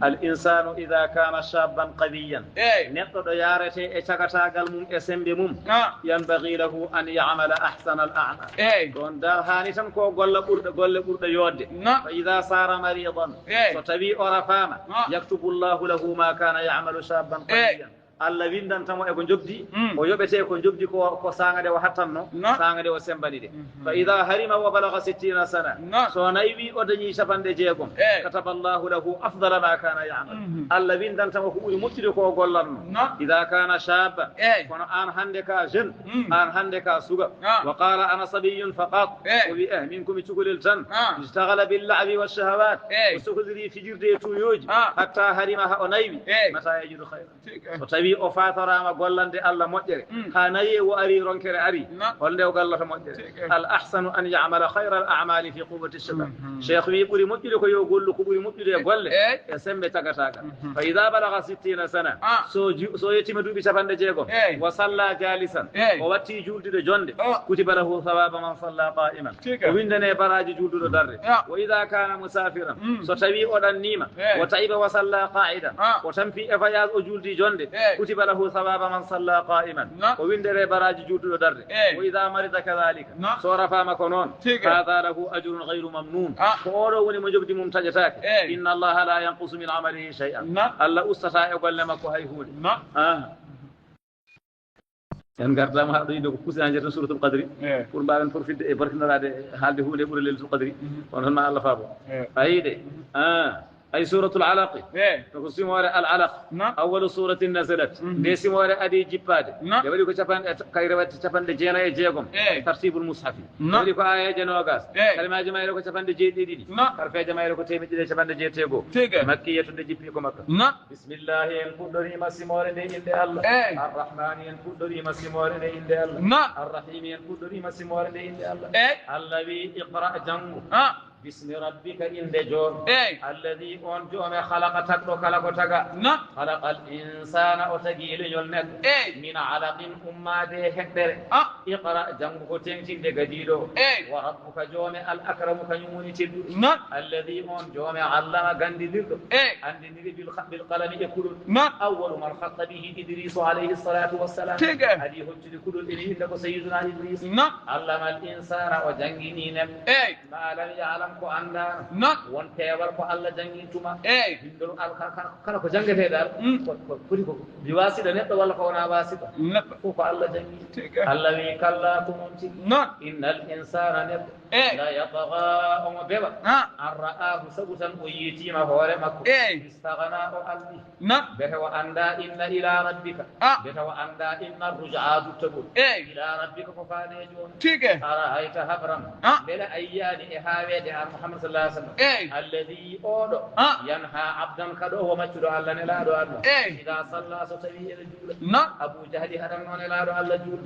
أرأيت هبرا إن كان ستوي وني كدتيرو جول ديو على الهدى وني كوي فيها أو أمر والله وجميروه بالتقوى كل الله أرأيت هبرا إن كذب ستوي أودو كدو مكفين وتولى دوني لي مناغا ألم يعلم بلو أندا بأن الله كم يرى إن يقول لدو كلا وتوت الذي لم ينته بودي سو وفاني كو ورهن لا دو الله كو لنصفعن من داسر بالناصية تنتين ناصية تنتين الكاذبة التنمل خاطئة كيوغل غوفي تبي من تلتي داس دمرون فليدعو يونس ناديه بسمكو يونس سنة سكتا يقول مكو سندعو من نما من ند الزبانية ملائكة جل جوجي جينج الغلاظ الشداد قال النبي صلى الله عليه وسلم نلاد الله بيدي الله جبني او آي لو دنا أخذته الزبانية حيا بيقولي صوبتنا مامن ملائكة جل جوجي جيبون لي ما نديس لهم ناس كلا وتوبت الذي عن محمد نون لا تطيعه وأختم كون درماكو واسجد جولا الله واسجد سجا الله واقترب بيدو دا قتاري دفتاجي الله بهذا إن كف عدو الله لألا مناسم ولا إن لم ينتهي لنصفان بالناصية يعني هي أتي ودي دو قول لبوي ولم يزل له ما قال فحنكتو هدراسن كم بون كم حالين لا الله صلى الله عليه وسلم حتى أخذ ببدر ونيانغا نيا ولد بدر وقتل بالسيف سورة القدر لا إله إلا الله الله أكبر ولله الحمد سمارة القدر ديودي كو آية جوي بياما كو آية جيغو خيرواتي تشابان دي جينا جيدي دي جيبي كو تاغال سمارة عبس كلمات جماير كو تشابانتدي كارفه جماير كو تيمدر سابويناي مكية كو دي مكية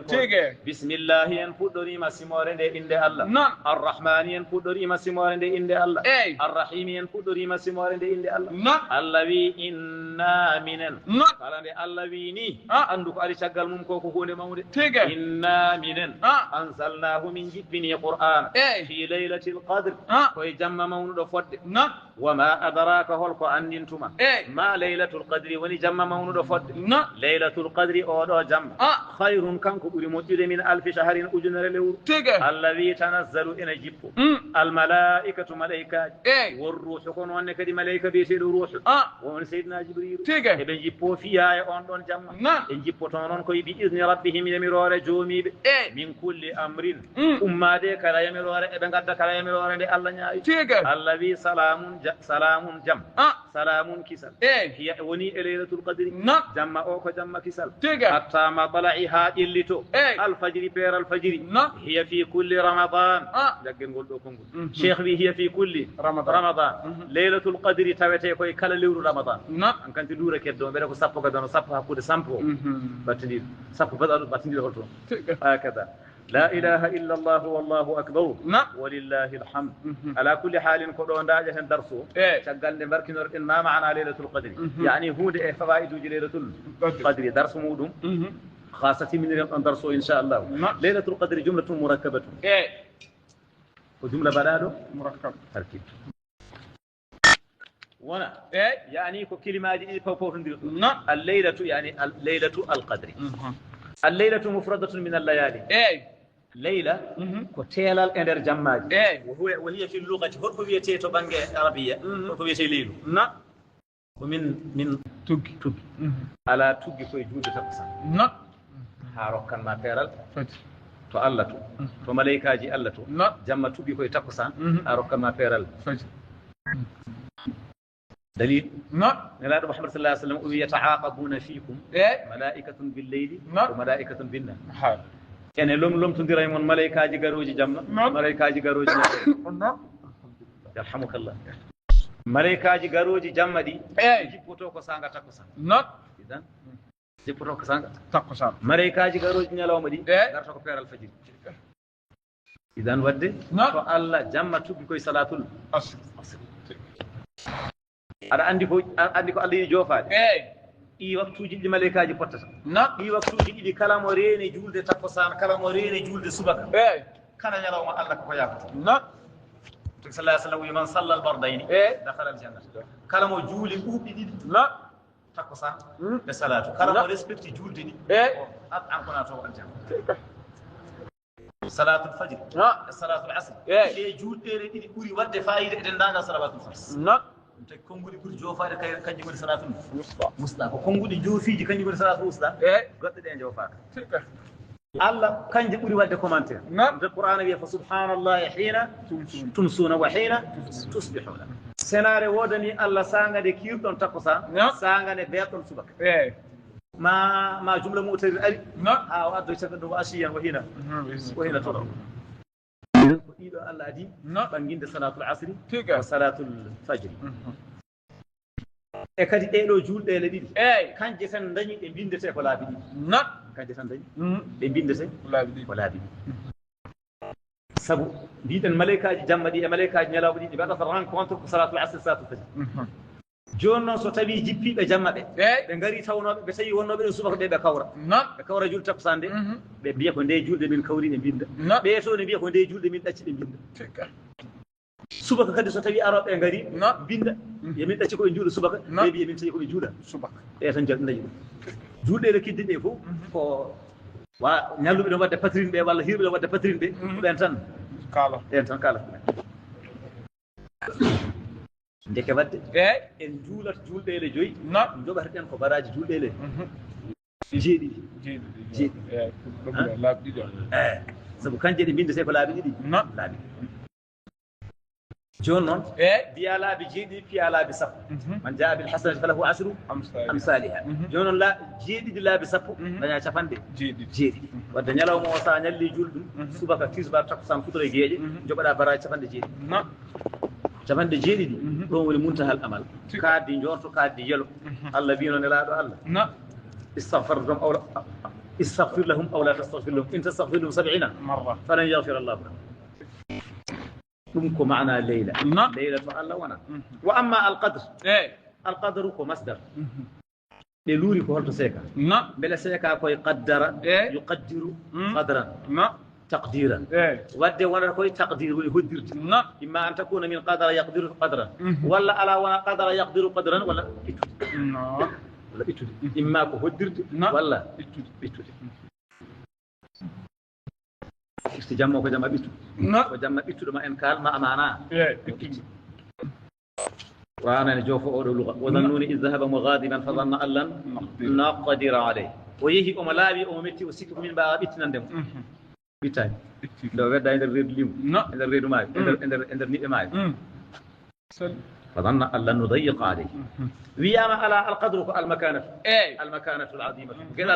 المنغل جاهل معنى آية وما قدر الله حقه أي مكانة العظمة بمولنا أن لنا الله فتري لكن دو فوق الشقاق اللغوي ndeke so tawi jamma o ko jamma mawnugol hol sirru gonɗo e makko saka amo mawna woni hen wiide sirru o ko sababude jippade hen qur'ana ɗum tagi jamma o ko jamma mawɗo بعد نون القرآن جيب بيهن فالزمان يشرف يعني فالظرف يشرف بالمظروف ها نعم هو تديرتك وراء اندر المكان يشرف بما فيه نعم لا تتفاضل الأرجاء إلا رجالها وإلا فلا فضل لترب على ترب هتر أولاني هتر أولاني غيرتم سبب لغنو دندن هتر wiyama ala wona ɗum aduna wiyede ko leyde kewɗo manggu kewɗo gueɗal ala ko sababude barkeji e moƴƴereji e yurmede Allah ko jippoto hen Allah ene jippinayi on jamma barkeji e yurmede e moƴƴereji Allah ko jippota koye jamma gadi ɗum jippota koye jamma bati wiyama ko ɗum wiyama ala adana mo wiyede zatu qadri ko joom gueɗal li anna al ibadata laha azimatu lahu qadrun azim sa rewi hen Allah dewal Allah ngal ene jogo gueɗal manga julde wotere e leylatul qadri jiida e julde ko wona leylatul qadri sabu julde wotere leylatul qadri tudrabu fi alf shahr nam watte ko multiplier lebbi ujunere lebbi ujunere ande foti ñalawmaji goni hen ma on 30000 yawm capanɗe tati ujunere ñalawma ne nam capantati ujunere yawm capantati ujunere yawm nam heure uji muɗum no mbayno leydi ma on fodde temedde jeeɗiɗi e nogas ujunere ɗum ɗo noon so tawi fof ko a multiplier a anda ko dañoyta da anda ɗe moƴƴere non ala kulli hali leylatul qadri mo welsidi ɗum faqad hurima sallah sallam man hurimaha faqad hurima alkhayra kulli mo ɗawa ɗum ɗawama dendagal moƴƴere non wiyama ala o wiyama qadar ko min attadyiqi jammone faaɗi ma sirru tadyiqi non wiyama ñande hen leydi ndi eɗi ɓitta imagine non wona mbiɗen dow asmanuji ɗi a tawata fodde ni so wona maleyka nan ɗon dari walla nan ɗon jagge koppi walla nan ɗon suddani Allah a tawata e asmanuji ɗi fodde chibre imagine noon kanji fof ñande hen koɗe jippotoɓe kanji fof e on ɗon leyɗe koɓe jippotoɓe te leydi man ɗo maleykaji ɓittata walla ɓittata so tawi asaman wiyeteno ko ala chibre so wona maleyka nan ɗon ñande hen ɗo a dañata ɗo wulde feɗendu so wona maleyka nani hen malaikaji fof jippoto kala ko wonno dow kam ɗum laamul jinsi o ƴaɓɓete tanazzalul malaikatu laamu o ko laamul istigraqiya kala jinsul malaikati tan fof jippoto won ruuhu ɓe luuri mbete ruuhu ko jibril walla ala ruuhu ko façon e façon ngaji tan tagore Allah hay malaikaji ngala capacité yiite ɓe no en ngala capacité enen yimɓe yiide jinneji ni wona enen jinneji kodɗo dow leydi ndi te en jiyata jinneji oɗo ruuhu won wiɓe ko hunde e façon e malaikaji eɓe jippoɗo e malaikaji kono malaikaji jiyata eɓe no en jirata jinneji kono ɓuuri sellude ko alma en kaali wonde ko seydina jibril alayhi salam ɗum ko inde makko spécialité makko won wiɗe ni wiyama ala addani jamma o wiyede omo ɓitti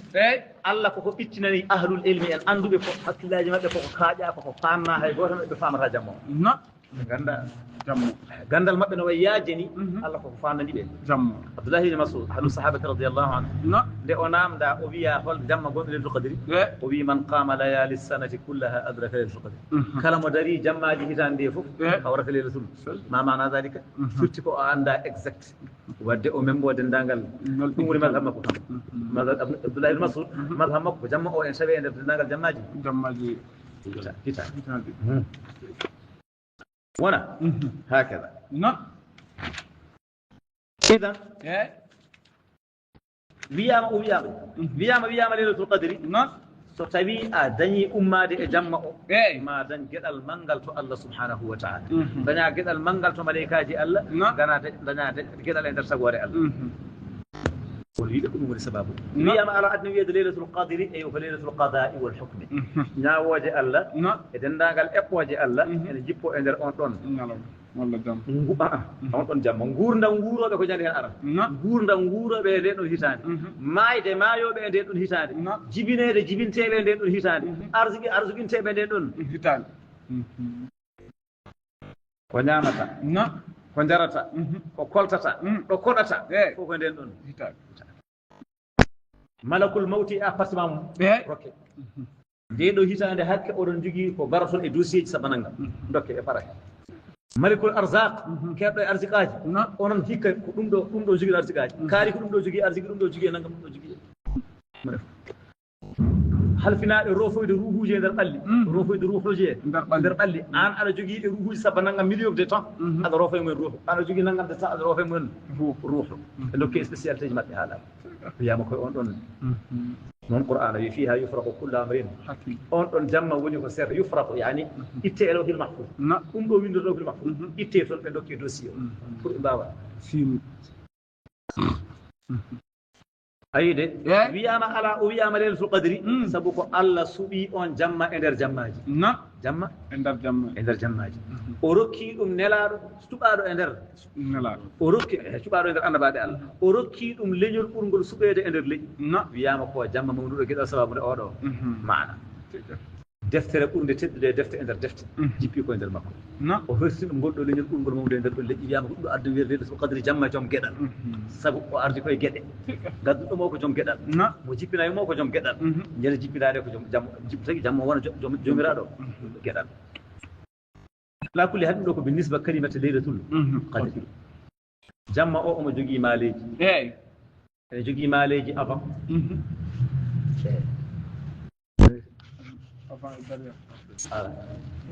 actuellement présent sagiti ala o sagira ko wi kanko tagu ayyo o jogii maaleji ɓennuɗi jogii maaleji gonaɗi jogii maaleji jogorɗi ene jeeya e maaleji leylatul qadri annaha leylatul mushriqatun bila qamari ñande heen lewru arata ñande lewru yalta ko gattande jamma sabu jamma ko woɗɗi o woɗɗi kono ko jamma jarguɗo wonata ko jamma daneejo tal o warata e kadi ene teska e maaleji makko ko leylatul mu'tadilatun bila harrin shadidin wala bardin shadidin watta ɓuuɓol ɓurtugol watta nguleeki a harjinta e nguleeki ha mbiyaɗa wantiɗo walla aɗa wona e kilim a harjinta e ɓuuɓol sakal ɓorto ko tekki seeɗa walla aɗa natta aɗa joni o kenneɓe walla tanati climat normal tan climat normal kadi ko jamma mo ngannduɗa aɗa jeeya e maaleji makko ko jamma kala koode cuuɗotonoɗo peeñat jammaji woni jammaji hoyno asmano jiya wona keɓɓode lumiére mumen famɗi kono on jamma so tawi ari ala lumiére mo ala hoodere mo lumiére muɗum kanƴe fof ko nañi war ko ñande bojel aynoyi gasi ñande kaw bojel aynoyi kadi ko jamma mo ngannduɗa ene jeeya e maaleji makko cirte mbatta la tourma suha koode yani koode loccotte beddetake on ɗon jamma ko leyla salam Allah wi jamma ko jamma kisal est ce que yimɓe ne mbawi hisde taw nañama e cheyɗaneji koɗɗe hol beddete ɗumen e so tawi eɓe keddi e dillude jam kay wonnan taw de que alay sago ɓe deeƴat ɓe ndecca hay ko bomboje mbaɗetenoɗe e maɓɓe ɗe deeƴat pour confirme jamma o ko leyla salam ko jamma jam ɓe jeeya e maaleji makko arma de toɓo jippi arma waɗa toɓo arma so tawi koye nder leydi ndi no diidoyno so tawi koye nder Sénégal no diidoyno so tawi koye nder Mali so tawi koye nder Gambie so tawi koye gote continent ji he muhimu ñakkata waɗa toɓo sabu nelaaɗo Allah wi mi hollama on ɗon jamma somi fini tawa mboɗo sujja ndiyam wande mboɗo sujja ɓakkere on jamma waɗi toɓo ɗum ɗo e koye ene jeeya e maaleji mum hay so a toɓaka en toɓaka ɗo ñakkata wottata heewa noon walla famɗa ɗum koye maaleji leylatul qadr ene jeeya e maaleji makko nangue makko so tawi ɗum ko maale après maale après so tawi nangue makko fuɗi nangue ala cinsiñi nangue ran wattal a ronkata darde ɗum ɗongue fuɗata ɗo ɗongue ran wattal dewata kono lewru ñande jamma sappo e tati ñande hen gue ala cincinƴe lorlore guite darowo ɓe mbi Allah mum noon sababu ene jeeya hen noon wawata wonde saabu imagine ñande hen malayikaji mbaali koye dow leydi ndi malayika ko nuur shamsu ko naar nuur heƴani e naar yante anwarul ibadati wal amali salihati baaloji ngabbude ñadi hen pression ngaji mumen mbawa heɗata guerñe nangue eyyi cinsiñƴe magge tagi ñan hen nangue ngege jalbata no feewi taw ko annoraji ɗi keewi dow leydi ndi ɗum wiiɓe ko ɗum ɗon woni mana sababu o won wiiɓe sababu goɗɗo o ala sababu goɗɗo ko holko addata guerñe magge kela nguleki hewata yani cinsiñi ɗi mawta nge fuɗanno kala subaka koye hakkude gallaɗi cheytane kala subaka nangue fuɗata koye hakkude gallaɗi cheytane so wona ñade hen on ɗon subaka Allah ittata gallaɗi ɗi kangue ɗi fuɗa naturellement cheytane iblis to taga koye naaru iblis yaltude e naaru samsu so tawi rendi ɗum tagi harar o heewa tinsiɗi ɗum musa ñande hen noon naaru cheytani alata hen gallaɗi gonata ɗon tagi hunde fayba seeɗa ko heɓi ɗum ɗo woni mana o ndeke on ɗum ɗo woni mande wattidinde on mande wattidinde ko oɗo mande goto woni ko anduɓe joofi hen eyyi kono ɗon ɗum jutta woto si ɗum ɓe cikko ko noon yimɓe ñaldata gila puɗɗatamu tan ala ko fodde ko ɗe fuɗɗa ha gue ɓamto fodde tekkidi gawal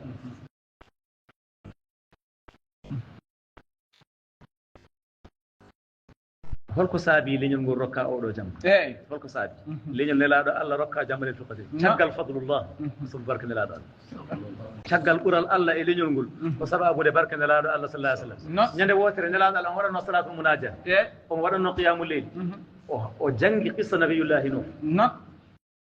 o jangi ko nuhu rokka ko e gurdam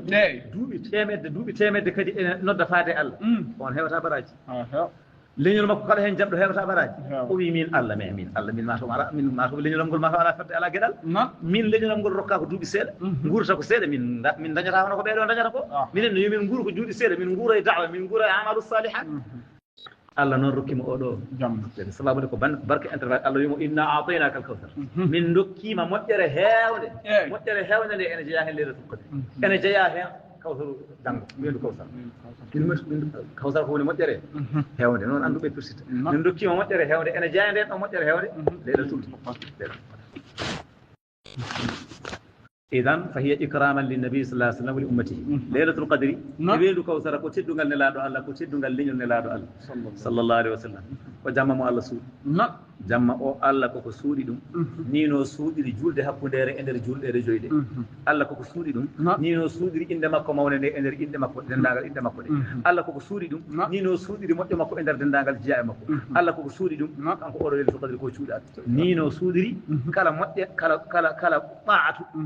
jaɓeteɗo to Allah e nder dendagal ta'atuji ni no suuɗiri ma'siya gaddanowo neɗɗo boorede to Allah e nder dendagal ma'asi beele ko ha tampen walla ala ko ha mbaɗen ñefe kala mbiyanoɗo ko ɗo woni watta ñefe jooɗo ha nden ya wattoya Allah yiiɗi ko neɗɗo yowaɗo goor goor neɗɗo yo waɗ ñefe yo neɗɗo andu wonko jiɗɗa wonno jiɗirɗa eyi omo jogui khasa isuji jamma laylatul qadri omo jogui spécialité ji ɗi ganduɗa koye makko tan woni jamma goɗɗo ala ɗum no jeeya spécialité uji makko kanko woni leyla goto Allah jippini mum Qur'an hay jamma goto dañani jippinede Qur'an so wona oɗo jamma sowona laylatul qadri anduɓe noon luuri kay beele Qur'an o ko jumla tan wahida tan walla ko bidayatu nuzul départ jippugol Qur'an koye makko fuɗɗi walla Qur'an fof no didorino Qur'an fof didorino umrade lawhil mahfuz faade baytul ma'mur faade on ɗon nokku fof ko ɗon jippori walla ala ko ñande ummoto e on ɗon baytu faade nde sallallahu alaihi wasallam awwal leyla ko on ɗon anduɓe luuri on ɗon mo himmu ko kanko goto dañi ngal ɗon kadi Allah wimo Allah présentimo ko laylatul mubarakatu Allah wi ko inna anzalnahu fi laylatin mubarakah Qur'ana o min jippi ɗum koye leyla balɗaɗo barke inna anzalnahu fi laylatil qadr ɗum tagi ñande hen kala ko neɗɗo golli kala ko neɗɗo haali kala dendagal arsiqaji gurnameje fof ɓaɗete barke jamma on ɗo fof ɓaɗete barke ma mana albarakatu huwa ziyadatu wannumu barke ko ɓeydade e ɓesnude deke iyaka an tusammira fi tilka leylata ma yusamma bil ma'siya reeno guila ma faggade on ɗon jamma ko wiyete ko gofol kala ko mbaɗɗa ko mante kala ko mbaɗɗa Allah waɗat hen barke joni noon so tawi neɗɗo waɗi ta'a waɗi hayru Allah waɗat hen barke so waɗi ko wona ɗum mana dalika ɗa'at koko soɓete maasi koko soɓete ɗoftare Allah koko soɓete bakkatuji koko soɓete ko leyla ziyadat ene jeeya e spécialité makko ko jamma mo ganduɗa hen jamiroje cerdete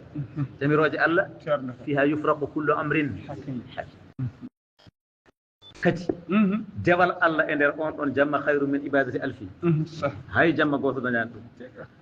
kadi ko jamma mo ganduɗa ko sababul ghufran nabi sallallahu alaihi wasallam man qama laylatal qadr man qama laylatal qadr imanan wa ihtisaban ghufira lahu ma taqaddama min kala mo dari laylatul qadr omo jadi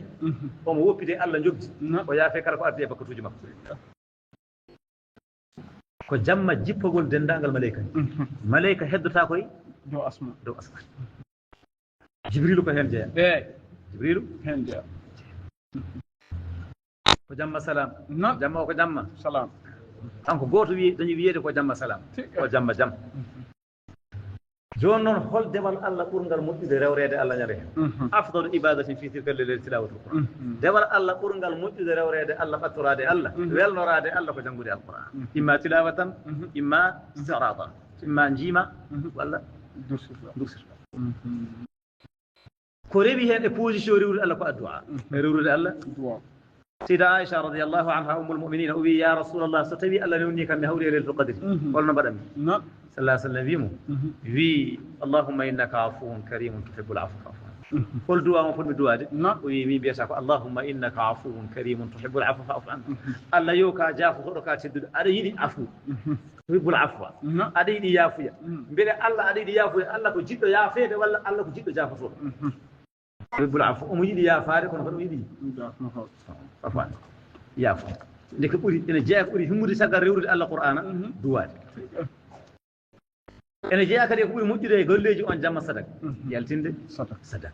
وأنا جاب إيد وجمع جسف بتندي دي فير ما تاو هاي جمع قرأ يالتين صدق سيرتو أن جمع مكتوم ما ريل سلول قدر وهي ليلة عفو وصفح فجمع جافون ديرا جمع جرلون ديرا عفو جافون ديرا وصفح جرلون ديرا سو مبيدم كنيان هنا سيدة عائشة وي إنك عفو تحب العفو الله كا جافتون أديد يا فادي جون نون جيد الله يا فود ما بيقول جافتون دك الله يسقون جيكو الله سبحانه وتعالى إن الله عفو وأنا عفو الله كا جافتون منكم بجافتون إن الله عفو غفور وجمع جنتا دي الله وجمع إنه دي الله وجمع استغفار وجمع تسبيح استغفر الله لا إله إلا الله سبحان الله صلاة على النبي صلى الله عليه وسلم صلى الله عليه وسلم إنا أنزلناه في ليلة أي أورو آية أنا جنا روت ديويو القرآن وانا الله أمي كوين لا الله أنا الله لا الله وانا كده ولا وانا كده الله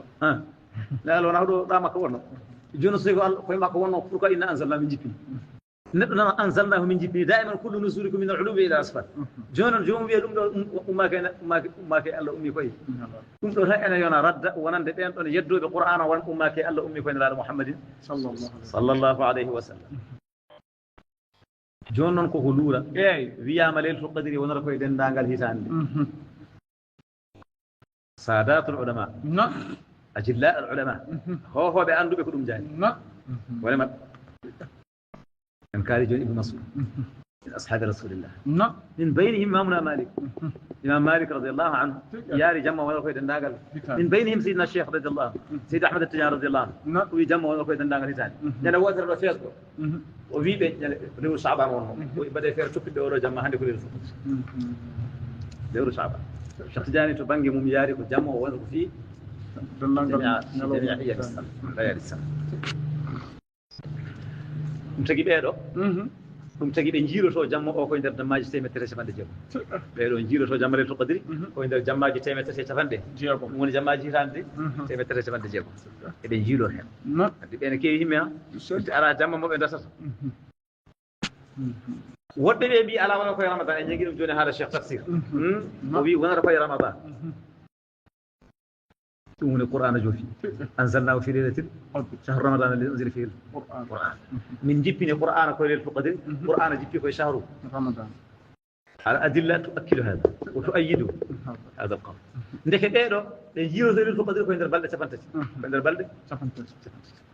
ولمي بينون عند البلد سفنتش ولو كوين البلد حكون يجده ولو كوين البلد حكون يجده يعني جمع سفنتش سبو جمع نوغاس يعني بلد سفو حكون يجده سبو دين بلد سفو ودين الله جبنا يوم الفرقان يوم التقى الجمعان يوم الفرقان يوم التقى الجمعان ونبي يوم التقى الجمعان فيوم التقى أهل الأرض وأهل السماوات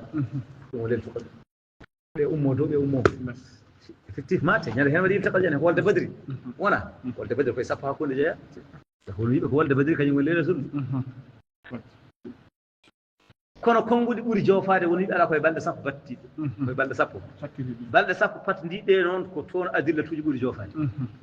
toon tumamuyaji ɓuri surtout e jammaji biyeteɗi goɗɗi woni wiɓe denndaangal jammaji ɗi gila goo haa sappo woni wiɓe ala ko yammaji teɗɗi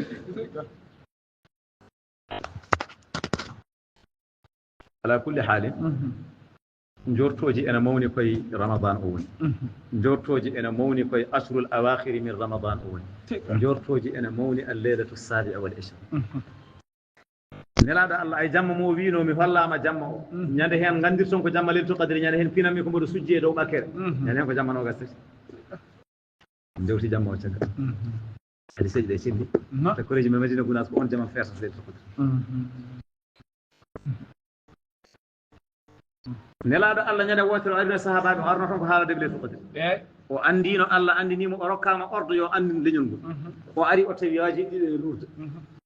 jamma o ko ñiɓɗo wona gon o ñiɓani ko eggowo an kanti ene luurda ngal alama ala fof koko haala fof koko haala kono moni fof no compliqué o banggue ɓe luuri sawtuji mabɓe towi e sawtunera sallah sallam laaɓi metti o natti yeeha ɓoy o yalti o wi addunoo kam ko haalande on leylatul qadri wono walakin qad wajadtu rajulani qad talahama tawmi worɓe ɗiɗo ene luurda ene ƴettodira walla ene lugda ha atta ala aswatukuma fawqa sawti sawtuji gon towi dow sawtu am fa rufiat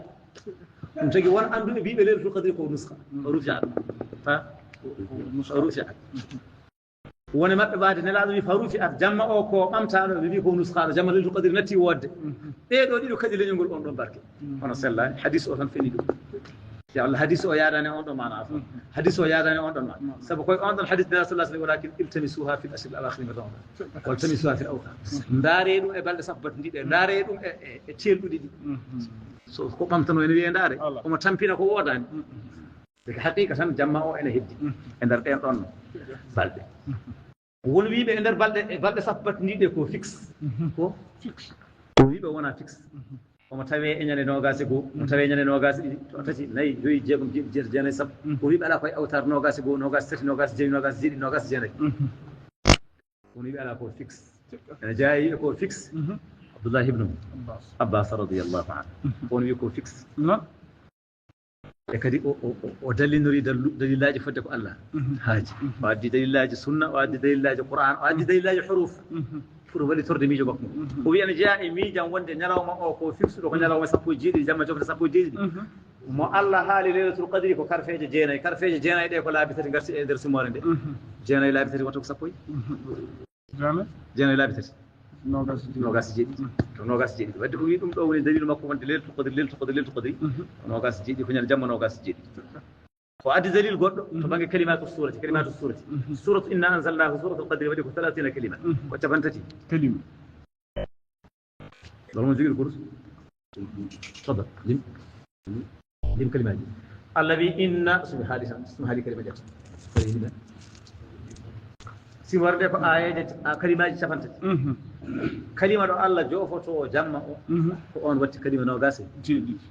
إنا أنزلناه في ليلة القدر وما أدراك ما ليلة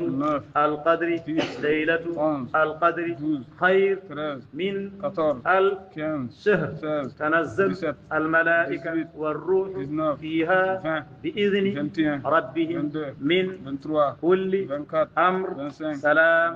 هي دي كلمات